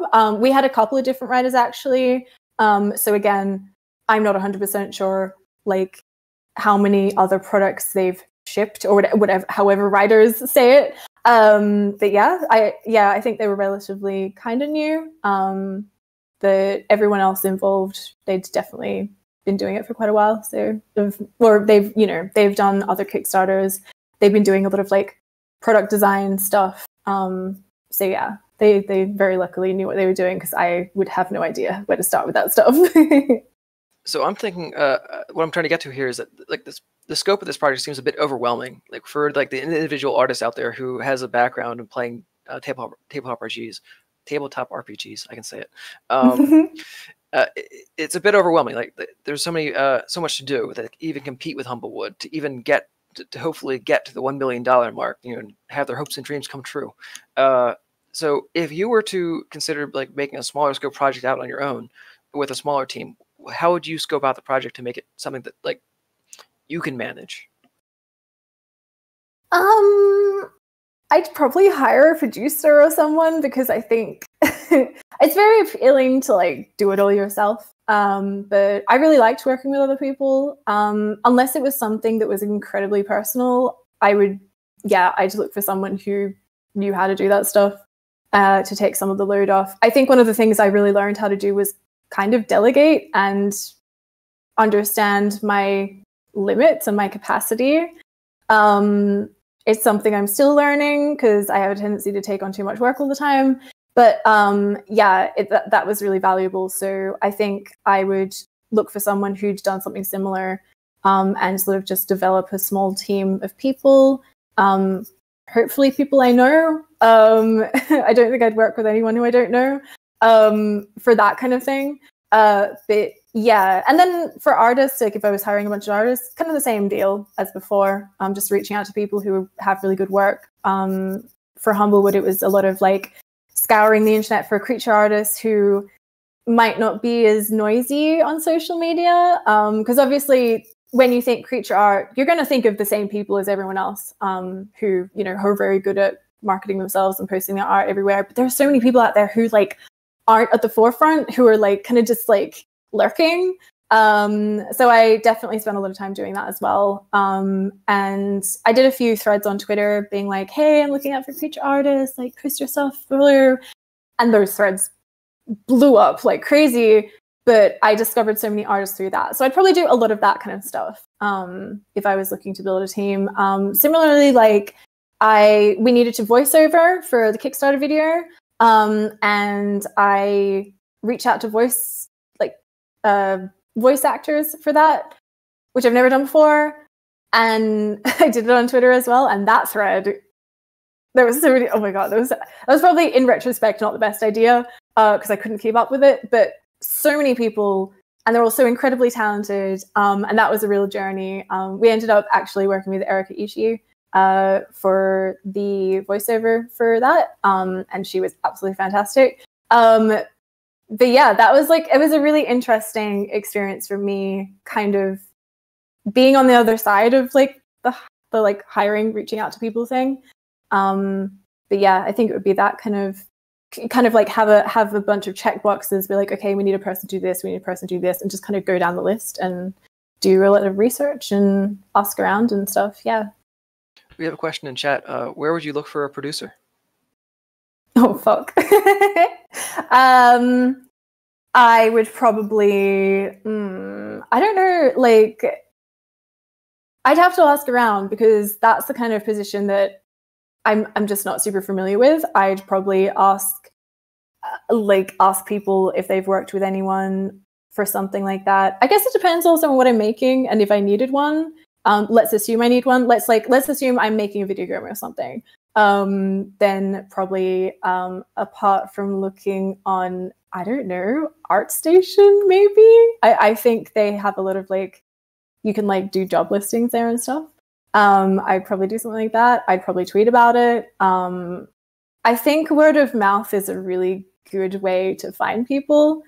But if you aren't super connected within the industry, or you're just not super social and you haven't formed those connections or done the networking thing, I would probably go to ArtStation because they have a really good, like, a lot of I mean, people just go there. It's like the one website people go for that stuff. So yeah, I'd do that or tweet about it and use the appropriate hashtags. Like, I know the game dev hashtag is really good for that stuff. So yeah. Yeah. Chad is mentioning LinkedIn as being one of the best options for that. I would also say ask producers that are in the industry. They'll typically have friends that are either currently looking for work or they've worked with in the past that might be wanting to work. I don't know. It's hard to tell. But, yeah, for sure. I forget about LinkedIn because I probably like blacked it out from my memory because they just spam my email inbox and I'm like, I deleted this account 10 years ago. Why are you still doing this? LinkedIn, why won't you let me live? But yeah, for sure. That would be good. And Paul mentions he's going to have a senior producer friend on his next podcast. So that's another avenue for people that are interested in that sort of thing. That's exciting. And also, I guess a publisher would be another place to reach out to so they could handle that stuff for you. Oh, yeah. Yeah, like that's what Hit Point Press are doing, I think, at the moment with some people. They were just kind of like, I think a lot of publishers can be as involved as you want them to be. So I think I know like some people, like I know Paul reached out to Hit Point about some of his stuff, and it was kind of I need you guys to do this amount of stuff and then I can do the rest. And it's like, that might change depending on who you are. You might need them to take the reins on more stuff, or you might want to like be more hands-on yourself. I think it's just a matter of feeling it out. But yeah, for sure. You don't have to answer this if you don't know the answer, but I'm curious, like, what's the give and take as far as like ownership when you do reach out to a producer? I'm not 100% sure on that, actually. That's a valid answer. It's probably a little bit case by case, I imagine. But yeah. Well, I like what you said earlier about hiring people that you know, especially when it comes to the artists, because artists can be a finicky bunch, and that's probably like the one area where you really want to know people. And I know like the networking thing can be sort of, I don't know, off-putting for people, or even like the whole like, oh, it's all about who you know. But I mean, it's like, yeah, that's what we're talking about now. I think is like an indication of why that's a good thing. It's like that's how you get to be involved in these kinds of like sort of I don't know what the term would be for a project that doesn't sort of like fit this norm of production. Like how you're letting the artist almost kind of choose the brief for themselves, and like these kinds of projects that don't have the normal sort of like impositions, of like a larger megalithic company that has the bottom line as the motivating factor. But it's cool people that know each other, the nice friend club, that, as Paul calls it. And yeah, like that's a good thing. So I don't know. I'm not really going anywhere with that other than to just like point out how like, like networking and that kind of thing. Think of it more as just like making friends rather than like this nepotistic thing, that is like, oh, gotta play the game. It doesn't have to be like that. Yeah, this stuff is so organic. I mean, the illustration community has always seemed to me as like such a friendly place most of well, fantasy illustration. I can't speak for, you know, the whole digital art scene, but like, I think it is pretty easy to make friends if you are so inclined, and it just kind of happens organically. Like if you don't even have to go to physical events, and like they're not even happening right now, but like you know, joining discords, jumping to channels when someone's screen sharing art, just hanging out, playing games with people, like it just kind of happens on its own. And if you're a beginner artist and that's what you're doing, you'll grow alongside your peers, and then suddenly you'll be like, oh, you guys, we should all make something together. And then that's how that happens. And that's kind of how it happened for me. It was like, I got to a point where I suddenly needed a bunch of artists for a project. I'm like, I know a bunch of artists because I've been growing alongside all these people, and I know what they're good at. And I know a lot of them personally, and a lot of them are acquaintances, but I've been following them online for so long that I have a good read on like their personality and their work ethics and stuff. And yeah, it's like the whole nepotism thing is silly because I get how, I'm not speaking for in-house, I've never worked in-house, but just for freelance, I don't really see how it would work if like if you hire someone just because they're your friend but they're not good, everyone's going to see that. Like art's such a visual thing. It's not like lying about being good at a job that no one's going to realize you're not good at until months down the line, or until there's some kind of like annual report or something. It's like, dude, you can just look at someone's portfolio and see if they're good at what they do or not. And so yeah, I don't know how often that really happens for freelance, just because, you know, even if I had a friend, I always run the past my team. I'm like, I'm thinking of this artist for this. What do you guys think? It's never just me being like, okay, I decree that this person shall be hired for this thing. Like I'm always running it by a bunch of other people. And yeah, it's just, yeah, hiring someone just because you're friends, it's just not something that happens. It's not something that would happen. Certainly, I do see a lot of comments about like people getting hired for magic just because they're friends with it, just because they're dating this person. Art directors couldn't give less of a fuck who you're friends with or who you're dating. Like if your work's not good enough, they're not gonna hire you just because you know someone and put their job at risk and make their product look janky. Like, so why would anyone ever do it? That annoys me. That whole conversation, whenever I see it, I'm like, guys, sit down. You don't quite understand how this works. No one's going to jeopardize their product and their job because of that. Like, it's weird. So yeah, sorry. Feelings about this. No, not at all. That's why I wanted to bring it up, because there's so much to that gets misunderstood and mischaracterized when yeah. Yeah, it's interesting because it's funny how you can take the phrase "it's who you know" and you can use it in a positive way or a really negative way. It's like, what a weird phrase that it has that like duality. It's who you know. Yeah, if you're a nice person, people are gonna want to work with you. But I think a lot of people say it as in like, oh, you know, if I don't have the connections, I'll never get the opportunities. It's like, well, having, you know, like networking helps, and there's no way around that. Like, yeah, of course it's going to help. But your work, even if you don't network, if your work is good, people are still going to want to work with you because your work is good.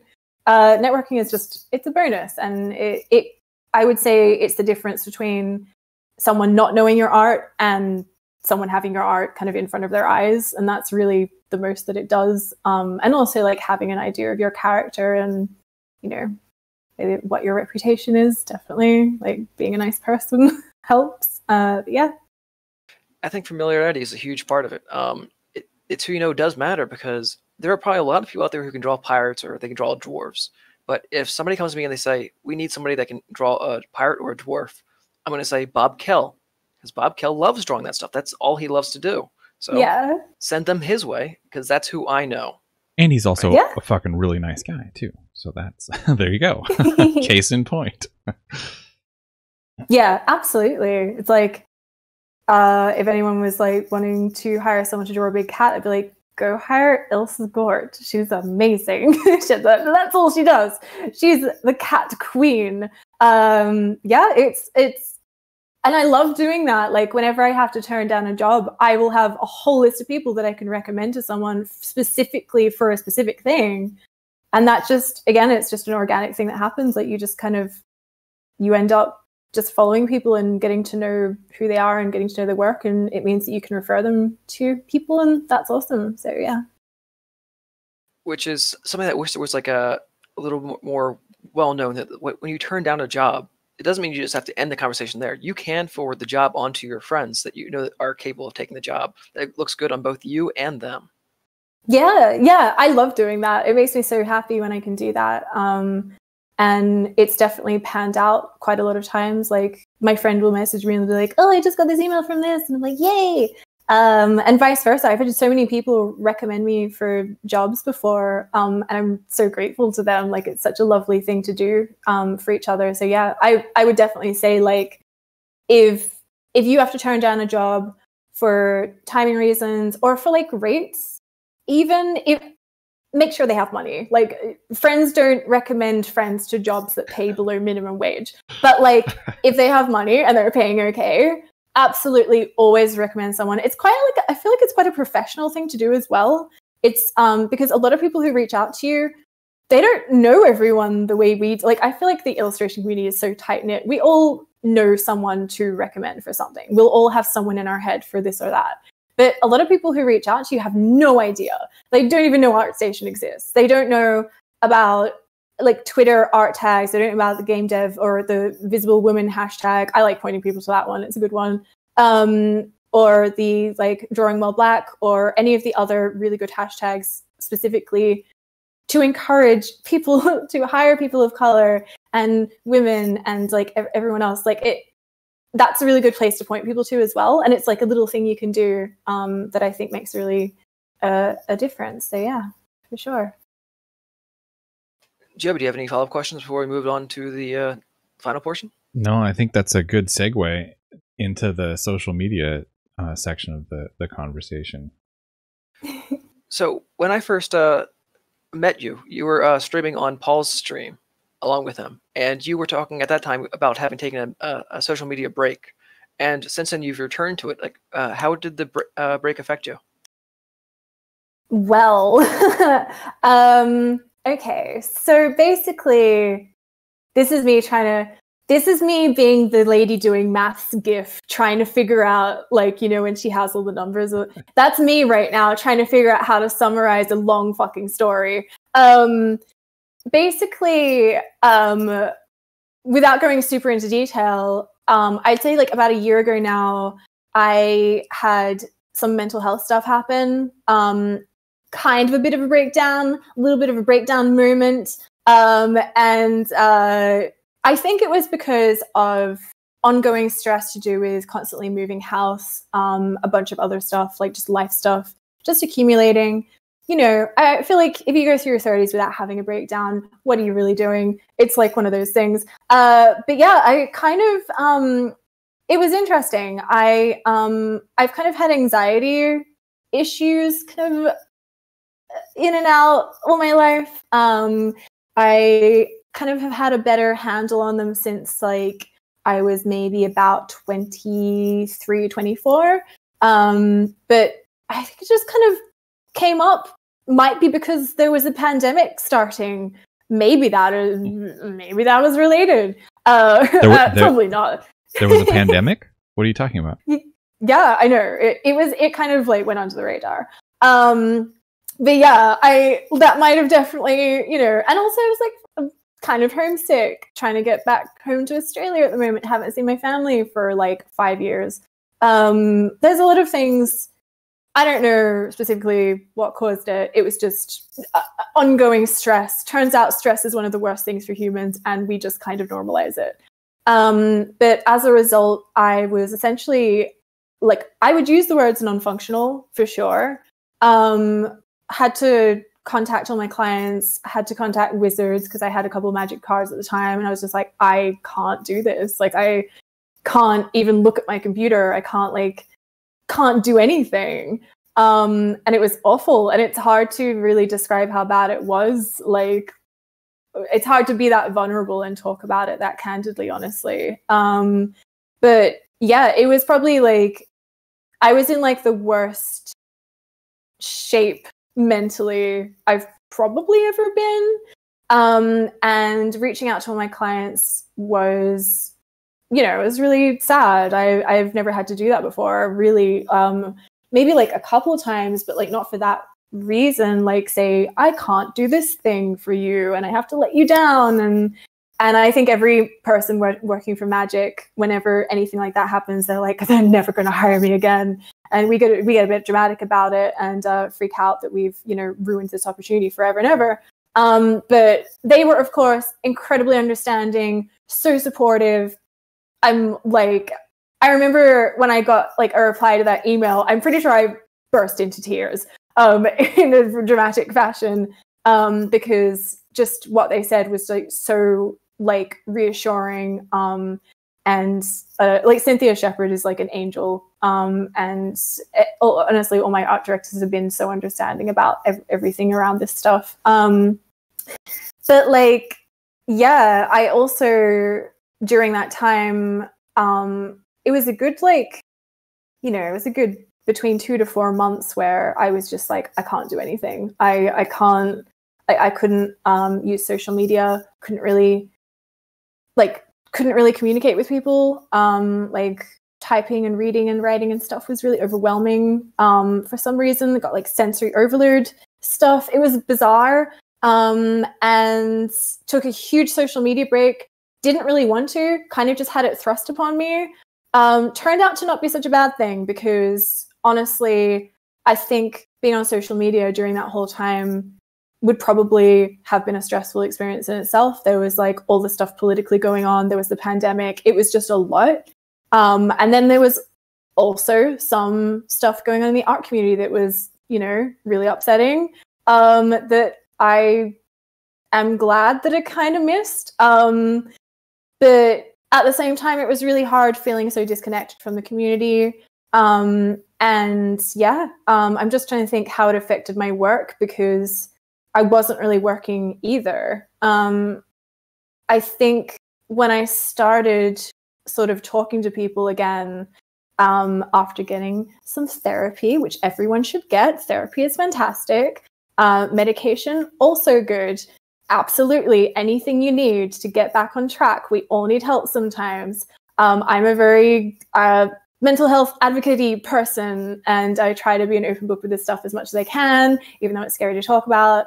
But yeah, I eventually got to a point where I was kind of like slowly getting back on track. I was talking to people again. I was trying to look at Twitter sometimes and do normal people things. And it was interesting because at first it was kind of rough because I didn't feel up to, like, I couldn't really work yet, but I was around other artists and they were all talking about like what they were doing. And like I was like seeing all their artwork that they were making. And I'm like, oh my God, like, this is weird. Like, I kind of don't want to be here because I'm seeing all this stuff that I don't feel like I can join in with. And that time, like early on with Paul's stream, when I was hanging out in there, I felt that a lot. Like, because obviously we talked about the industry a lot. We talked about making art a lot. And at the same time, like, you know, people in chat would, like, with the best intentions, be like, Leesha, what are you working on right now? And I'm like, I'm not working on anything because my brain is broken. But like, I couldn't go into it. Like, I didn't want to say what was actually going on with me because I was so like in it at the time. And I was like, this is too close. I can't vocalize this. So I would just say some vague, like, you know, it's NDA or whatever. But yeah, it was really rough at first, like kind of coming back from that break for me, just because it was a weird circumstance. But I think, you know, as of honestly pretty recently, like the last couple of months, I've started taking like freelance commissions again. I've started taking magic cards again, and it's going pretty good so far. And I've also kind of like reintegrated myself with the art community, and it's really helped because I'm surrounded by people who are excited about making art, and that is kind of quite a contagious thing. So yeah, I don't know, it's been a weird journey. It wasn't one of those things where people are like, I'm going to take a social media break. because it's a healthy thing to do and it's going to help me with focus and you know, all this stuff. And it's like, no, I didn't do it because I wanted to. It just kind of happened. But I don't think it was necessarily a bad thing. So yeah, that's my summary of that whole situation. What you said struck me personally when you said you reached out and the conversations were hard to have, but everybody was so positive. Well, I was on medication like a couple years ago, and I talked to my boss about it, and then he was like, "Oh yeah, I am on this," and I'm like, "Okay." And then I talked to my other boss, and like, "Oh yeah, I was on this, this, and this." And then I talked to a friend, and they were like, "Oh yeah, I've been on this, and that's the same as you." And did you have the brain zaps when you stopped? Yeah, I did too. So it's super common, and nobody talks about it. But when you do talk about it, everybody's so much more open to talk to you about it because they've been balling it up too. Yeah, absolutely. I was so scared to talk about this stuff because even though we're really good with mental health awareness lately, especially artists, because we're all dealing with a lot of stuff. Like I feel like creative types just always have a lot of stuff going on. It's still hard to talk about. It's hard to say I've gotten to a point where I need to take something to help my brain chemicals. Like it's like hard. I feel like we're getting away from that whole this is a stigma thing, but it's still not quite there, and it feels quite personal. And I think if you're not familiar with how those type of medications work, like you might look at someone a little bit differently if you know they're taking it. And that's probably because of like just a lack of education about how they do work. Honestly, they don't feel dissimilar to taking a vitamin.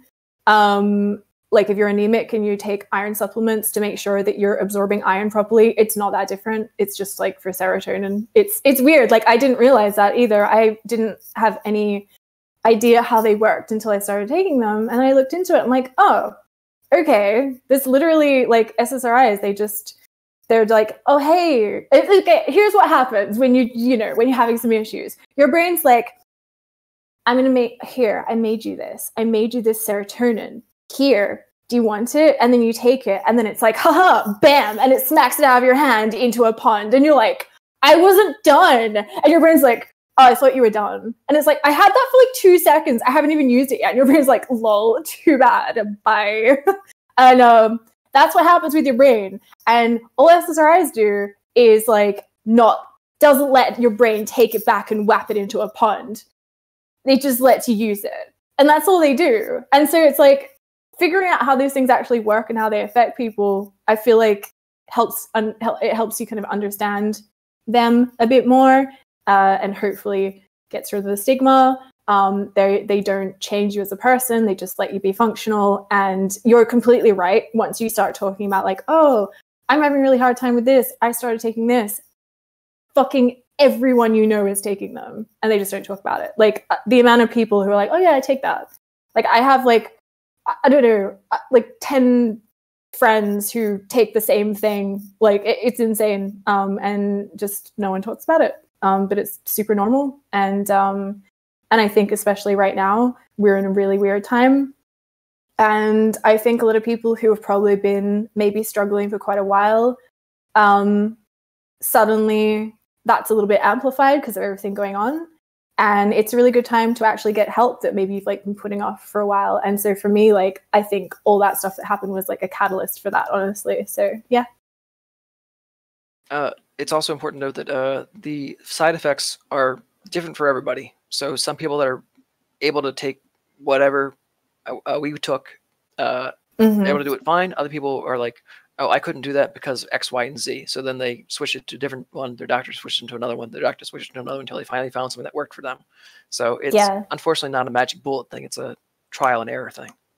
And you'll hear a lot too about, a lot of chatter about negative experiences or negative side effects or and people love to be online doctors, and they're like, oh, like there's all of these other things that you should be doing besides, taking Medicaid. So when that's like so much part of the conversation, it sort of muddies the water as far as like who it actually could be good for, and maybe stalls people out in pursuing that because it kind of reinforces the stigma in this sort of like reversed way, where it's not just like the stigma just like around like having mental health problems, but like this, like, oh, there's alternative medicines, or alternative treatments, or and then like don't go with the medication is the thing. But anyway, yeah, shout out mental health for sure.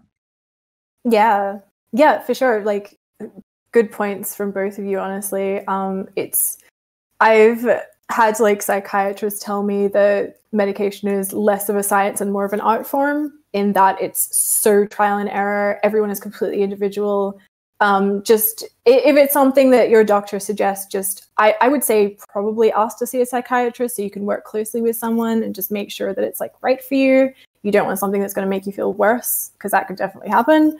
And although there's definitely side effects to be cautious of, I do think it should be not like, maybe not a last resort, but it certainly shouldn't be the first thing. I don't particularly like it when I go into a doctor and I'm like, oh, like, I'm struggling with this, and they're like, take these pills. And I'm like, should I like do something else? Like, should I like go through therapy at least as well as this? And I do think that's really important. Like, therapy, sometimes you do need medication, but therapy is going to help no matter what you're doing. Usually both is a really good combination depending on what you're dealing with. But I've gotten through a lot of stuff personally with just therapy, like CBT and stuff. It's really good. But yeah, I think definitely when people come in with alternatives and they're like, oh, have you tried exercising? Have you tried eating differently? It's like, dude, like, every person. Keto, man, keto fixes everything. I don't want to hear about your medications. Yeah. It's like, guys, no, come on.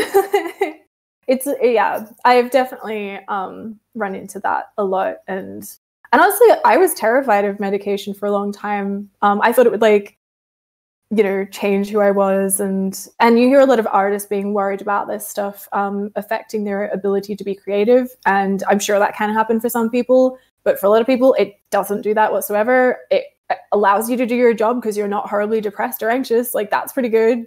I think that's a good thing for creativity. But yeah, it's an interesting one. And I'm glad that people are talking about it more openly, honestly.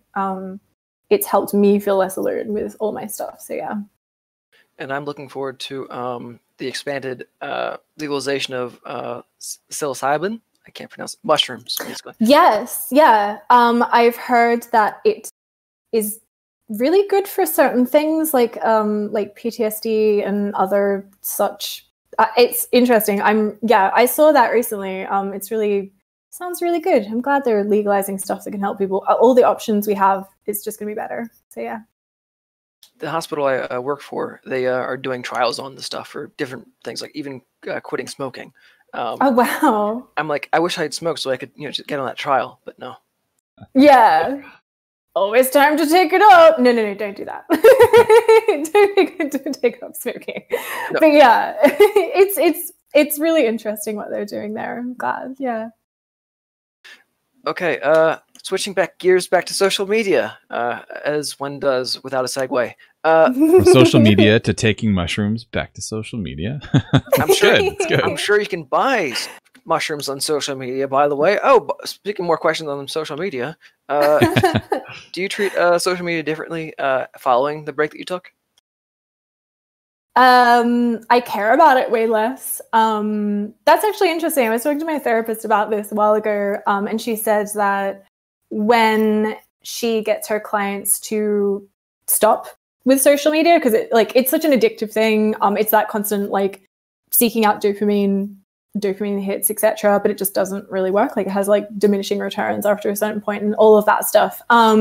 She said that generally what she does is she asks them to go completely cold turkey on it for 4 weeks. And after that, if they get to that point, they won't have those urges to check Twitter, check Instagram, Facebook, whatever. As if anyone uses Facebook apart from boomers, but like, let's pretend. But Facebook doesn't even have a good memes, okay? Sorry.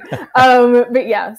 I think once you get past the 4 weeks, the urge to check stuff it's just not really there. Like and I think that was kind of a nice little side effect. I'm a lot more comfortable posting something and then just kind of leaving it and not checking like to see what the reception is, if that makes sense. So yeah. Post and ghost. Yeah, I like doing that. It's good. I think I like this is another weird thing that it might be a point of contention with some people, because I see a lot of Twitter threads where people have very strong opinions about interaction on social media with, like, if you paint something, post on social media, there are a lot of people who think it's really rude not to, you know, personally thank every single person for commenting and you know, and I'm like, okay, I don't know if this is a lukewarm take, but I don't think people need to do that, especially if they get something that goes a little bit viral and there is just so many replies. I like everything because I think that's a nice way to be like, thank you, like, oh, here's a love heart. But like, I think if we all sat there and did personalized thank you messages to every single comment, we wouldn't be doing art because we'd be too busy doing that. And yeah, I think stuff like that, just kind of figuring out ways that you can kind of just like take a step back and just, you know, like, be more selective with your energy for social media stuff. Like, definitely join in conversations that you care about, but you know, just be more kind of reasonable with yourself and like the, you know, the time that you spend on it and stuff like that. Yeah. The people that are replying to every thread, every comment, those people have, not everyone, but a lot of those people have assistants that are doing it for them. So that's such a good idea. And they're paying some 14-year-old out in Southeast Asia to do it for them, and that's how they say thank you to all of these people, and that helps with the algorithm. But it's, you know, time away. That would be time away from what you actually want to do with your life. Yeah, that makes I completely forget that people have like virtual assistants and stuff. But yeah, that makes a lot of sense. I'll one up your lukewarm take with a hot one. Ooh. and I'm not saying that like everybody in that conversation is doing this necessarily, but I think that it's actually like kind of rude, and no offense if you're somebody that has had this opinion, but if you're making a comment on somebody's post, ideally that should be a thing that you're doing to be nice. And if you're doing things to be nice with the expectation that something is going to happen in return, then that's not being nice. You're not giving, you're taking and putting it in this disguise of a compliment. And that's kind of fucked up. And even if you don't intend for that to be the case, and you've made the argument on social media that like, hey, you should respond to blah, blah, blah. People go out of their way to support you and it would be nice. Well, but I mean, sure. But that's on you. If you're here to be nice, great, thank you. And yeah, but I mean, that, I don't know, it doesn't like put me in debt. I don't owe you a Coke now. So anyway, that's my hot take. I totally get where you're coming from.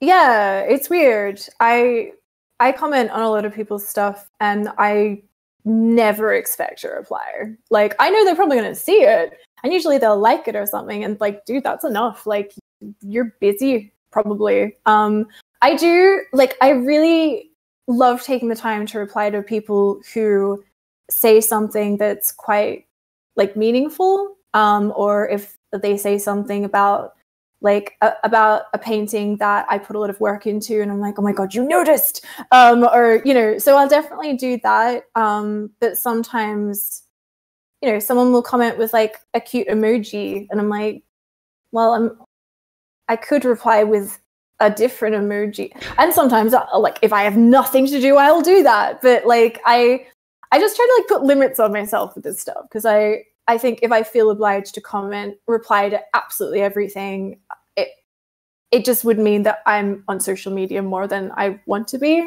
And I just think that, yeah, I don't know. Just, yeah, if you want to say something nice about someone's art, just do it. And then don't expect something because maybe the person's like, maybe they have hard limits with their screen time. I know lots of people have that.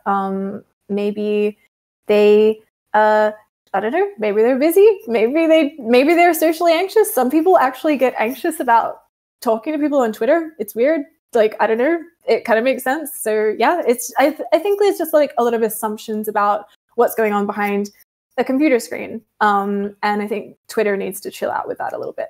Yeah, it's another place for the mental exercise that's, I think, very healthy to be like always cognizant of when you're on social media, which is to pretend that you're actually in person and think about what is your reaction going to be if you were in person, or what would what would your reaction be, or what would your behavior be if you were literally sitting right next to this person?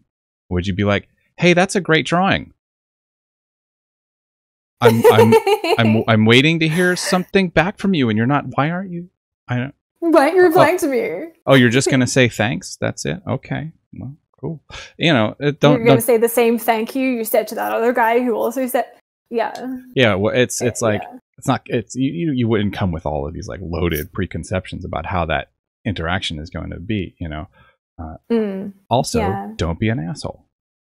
Yeah, be nice. Just have some chill. Yeah, for sure. What you mentioned about social media anxiety, like tweeting. I have a few friends who ask me to write tweets for them because they are just petrified of coming up with these small comments that encapsulate everything that they need to say and not come off like a jerk, right? So, and they also feel like they're standing on a rooftop and they're just shouting out and hoping that somebody hears them, right? So that gives them anxiety that nobody's going to hear them even if they say something. So why say anything at all? Can you help me, Moose? So yeah, that's... Oh, that's lovely that you do that for those people, because I know some people do really struggle with it. And it's something that I think is hard to understand if you don't struggle with it, because it's hard to imagine yourself being in that position. But I definitely get that sometimes with like important tweets. I'll be like, can you guys read this? Does this make... Because Twitter is really reactionary, and if you don't word something perfectly, someone's going to get mad at you. That just happens. You can do something with like the purest of intentions, but someone's going to get mad at you. And so I get really worried about wording for things that are important. And I definitely screenshot my tweet draft and like, hey, do you guys think this is okay? Can you have a look at it? So yeah, I think it's definitely quite normal and very understandable. But you're now in a unique role where you were a art director. So now you have an additional layer where people contact you, I imagine, for art jobs, having seen that on your resume. Does that add an additional burden to your social media activity? I don't like it when people DM me about work stuff, because it's hard to keep track of DMs, and I also think it's just good practice to email people. So I usually do get emails. If I get DMs, they usually get filtered to my people I don't follow inbox thing or message requests. I don't know. So it's not too much of a burden just because I tend to miss them. But I don't know. I don't really mind that part of things. It's really heartwarming when people reach out and be like, can I do some work for you guys? And I want to contribute to this project. There are always people who are fans, like existing fans of the project. There are always people who have like played the campaign, and they'll be like, oh, like I was playing this with my daughter, or I play this every week with my friends over Zoom, Discord probably. But like, they'll always have this little story, and it's just really lovely. I think working with people who are already a fan of the project, it's just really special. And so yeah, if anything, it's a really nice, heartwarming thing.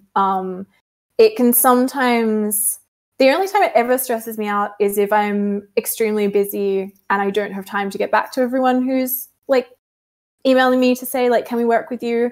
And that's when like I would encourage everyone to just keep in mind, if art directors don't reply to you, it doesn't mean they haven't seen your email. I have a whole ass folder that I put people's emails in, which is just, when I need an artist, look at this folder. I never just delete them. I always keep them. And I think that's typically what happens. I think if you want to make it as easy as possible, just watermark all your art, which is a weird thing to say. The reason being, sometimes we save paintings rather than like messages or emails.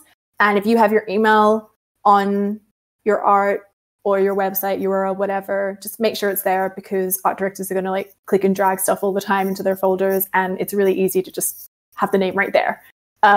Yeah, so I don't know. Yeah, that's probably a good tip. And dude, I suck at remembering to do half the other post on social media doesn't have my email in it. I'm not even taking my own advice right now. But whatever. Who's going to stop me from giving advice that I don't even do myself? No one. The art police. We are the art police, by the way. Yeah. Oh no, you're art the mafia. art mafia. Oh, that's a good point. We're the opposite. That's Wait, kind are of the you a narc? opposite. All right. Well played. Well played. I was going to say, a lot of people will also pin these things to Pinterest, so indirectly, or other sharing websites. So indirectly, it can reach an art director, even though you weren't the one that shares it. So having some way for them to find you is key. Yeah, for sure. Definitely. Always put your email in there or website. But like, don't do it in big, gross text. A lot of people do that. I'm like, dude, like, come on. We can zoom in. Like, it's fine. And like, do it at like 50% opacity or something. Like, we don't need this huge. I'm weird about watermarks. Like, you know, and I know a lot of people are really worried about the NFT thing. Again, don't mean to touch on it. I know it's a bit of a, you know, a bit of a subject right now, but like, that's a valid concern. I just like the big watermarks, man. They make me sad. Like, a lot of people will put it underneath the thing rather than over top of the thing, over top of the drawing, right? So you have a little bit of a border room that you can put your website address or your Twitch URL or whatever it is. Yeah, I just put it down like the bottom right or bottom left or whatever. There's no need to put something in the middle of a drawing so people can't print it out. And I have weird opinions about, okay, here's a lukewarm take. Yeah, that's all you're going to get from me is lukewarm takes. I don't have a lot of hot takes. I don't think watermarks are necessary to prevent people from printing your art, because if someone's going to print your art on their home computer, they weren't going to buy a print anyway. You're not losing a customer. It's just some kid printing your art.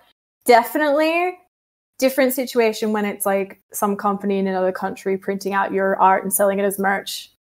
That's a whole other story. But like, yeah, if someone wants to print my art at home to put on their wall, have at it. It's not losing me anything. So yeah, I don't know. That's an opinion I have. Yeah, those people aren't going to be buying your print for $40 at the next convention anyway, right? Yeah, exactly. And like, my art's on their wall. That's cool. You know, it's not going to be as nice quality as the stuff from imprint anyway. Like, they're not going to be getting the same product. It's going to be printed on their home printer. But yeah, I don't know. I tend to upload my art at quite high res sizes so people can use them as like wallpapers and stuff. I know not everyone does that, and that's completely reasonable. But yeah, I think if you're going to upload stuff at a smaller size, I just don't think the watermarks, like the huge watermarks, are really necessary. Like, it's, you know, covering up your artwork doesn't really help you. So yeah. And if anybody has even an ounce of skill with Photoshop, they'll be able to remove the watermark. Yeah, easily. totally. Yeah, Photoshop and its content aware is pretty good, but also, yeah, like if it's not. Sorry, I was going to say, especially the faces. Oh my god, hilarious, amazing! I can't believe they don't advertise that more. Like, Adobe should advertise Photoshop with that. Then maybe people would pay the ridiculous prices they demand from us to use it every month more willingly. Well, it is industry standard for now. Are we going to have an Adobe rant now? What? Can we please? No, just kidding. We'll just be going for hours if we start on that train. But yeah, it's a special program. So special. All right. So changing gears slightly, still mixes in with mental health, but it's also art related. So you have an affinity for drawing animals, especially when they're cute. Many artists have expressed in the past to us that their best work is when they're working on their favorite niche, which we've also talked about earlier today. And they feel more drained when they're not working on art that's in their niche. Are either of those the case for you, or are you more open to working on things that are not cute animals? I kind of do a lot of stuff. I sometimes really enjoy figurative work. I find it quite hard. Drawing people, to me, is harder than drawing animals. But I do enjoy it sometimes. Most of the time, it's quite a slog. And then, like, the last 10% of the painting, I'll be like, oh, this doesn't look horrible. I might like this, maybe. I'll allow myself to kind of enjoy that tiny amount of, but the rest of the time, it's going to be a trash fire and I'm going to be freaking out. But, like, I'm getting a bit better at it. Maybe I'm trying to get better at it anyway. I don't know. Animals definitely comfort zone. They don't have to be cute. If they are cute, totally cool with that. I do kind of want to branch out and do some more like scary creatures sometimes. I've done a few here and there. I did this really cool spider that like is huge and like traps people in. It's like the spider from Lord of the Rings, let's be real. It's like that. I did that for Kobold Press. That was so much fun. So yeah, I don't know. Sometimes I like drawing creepy stuff. And I should do it more often probably. But yeah, I think in terms of it being draining, I think it's good to mix it up. I guess it depends on what you mean by draining. You can definitely feel like a bit tired from the extra effort you have to put in when it's something that you're not super familiar with. But I think it also can be energizing because you're doing something different and you kind of have to like try harder. And sometimes that's nice. Like, I feel like if I was just doing the same thing over and over again, I would really plateau and I'd get really restless. So yeah. Well, often this is most prominent when somebody's working outside of their niche primarily. So if you were to have to draw human figures like exclusively, and then never be hired to do animals because they're not in your portfolio and you haven't been able to add them to your portfolio because you still aren't doing the work, it's like a vicious cycle. Yeah, and I was definitely in that stage. I think we all get in that stage where we've done a bunch of work that we don't really want to do, but we do it because we need the money and we're just taking whatever we can get. And then you end up with a weird, janky portfolio full of stuff that you don't even like. And then you keep getting hired to do the stuff you don't even like. And yeah, it is absolutely a cycle. I think the best way to break out of that is to really just make sure you take even an hour, 10 minutes a day, however little time you can take to work on personal art, so you can slowly like phase out all of the shit you don't like and like just be like, here's my personal art, here's the stuff I actually like, and then you'll start getting hired for that. I think that's the only thing you can really do when you're juggling like making a living with the art that maybe you don't really enjoy. But yeah, I think in that case, if you're doing stuff that you just are not remotely invested in, it can be really demoralizing for sure. Just like don't care about what you're doing and you don't get to really like, I often felt like I didn't get to level up in any significant way because I was just kind of scrambling to meet deadlines, doing work that I didn't really like and I wasn't particularly good at. And so I didn't feel like I was really getting anywhere. And I think that is draining and it can make you feel quite like, I don't know, like stuck. Yeah, it's really frustrating. All right, we're heading towards the final turn. Joby, do you have any follow-up questions for this section? No, I don't think so. All right. So as we wrap up, we have a couple questions left. Where would you like the people to find you if they're looking to interact with you or see more of your work? Oh, okay. You could go to my website at www.leeshahannigan.com or Twitter, also my name. If you just type in Leesha Hannigan, luckily there aren't any others because I got a weird name. Then you can definitely find me on Twitter.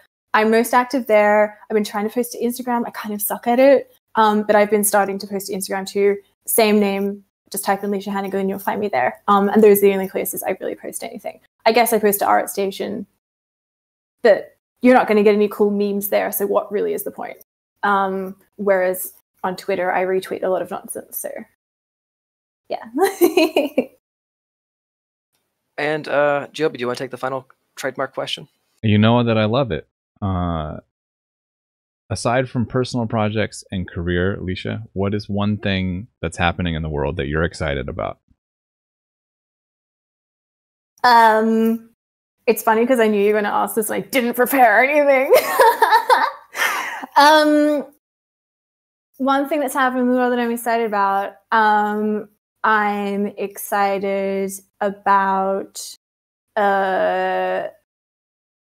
the political scene in America getting a lot better. I'm excited for women and people of color being hired to do important jobs that are going to make things easier for people over there. I'm excited about, it was recently Trans Awareness Day, and I saw an outpouring of love and support for that community. That was fantastic. And I think this is the stuff that's at the forefront of my mind.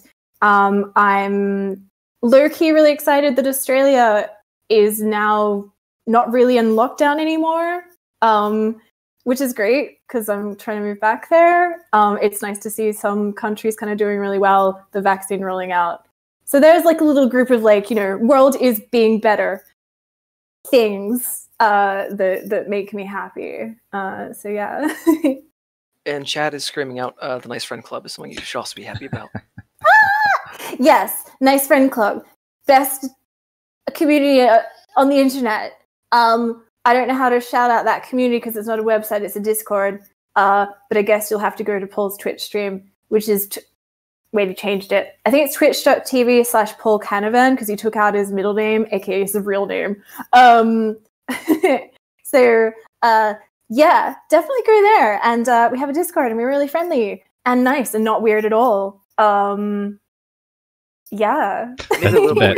That Discord invite will be linked in the show notes too. So anybody that wants to, maybe not. My understanding is Paul wanted that to be a little bit more invite only. I see. So I'm it's gonna edit that part out. The Discord server blew up, and so it's a little bit harder to manage. So yeah, if you're interested in a nice art Discord, definitely come to the stream, say hello, and just ask for an invite. And assuming you didn't say anything really weird, I'm sure we'll be happy to have you. And Paul's actually in chat and says, no, it's fine. So assuming that the Twitch delay doesn't mean that he's answering that's fine to something else. We'll check in on that. Yeah. Awesome. Well, thank you very much, Leesha. It's been great having you. You were like an amazing guest, and I really appreciate all the information you brought on to us. Thank you so much for having me. I've never done a on-camera talkie interview before. You guys are the first ones who ever got to do that, so I'm sorry. Don't be. You're a natural. I'd say you have a knack. I think. You're like, yeah, sure, I'll be an art director. I mean, this has got to be this has got to be like, I don't know, walk in the park seems more difficult than what this would be compared to just jumping into being an art director. I don't know, maybe. Well, maybe. Well, nonetheless, thank you very much for your time. And if you ever want more practice, we'd be happy to have you on again in the future. Yeah, that would be really fun. Thank you so much. It's been really nice talking to you guys. Fantastic. I'm going to hit end.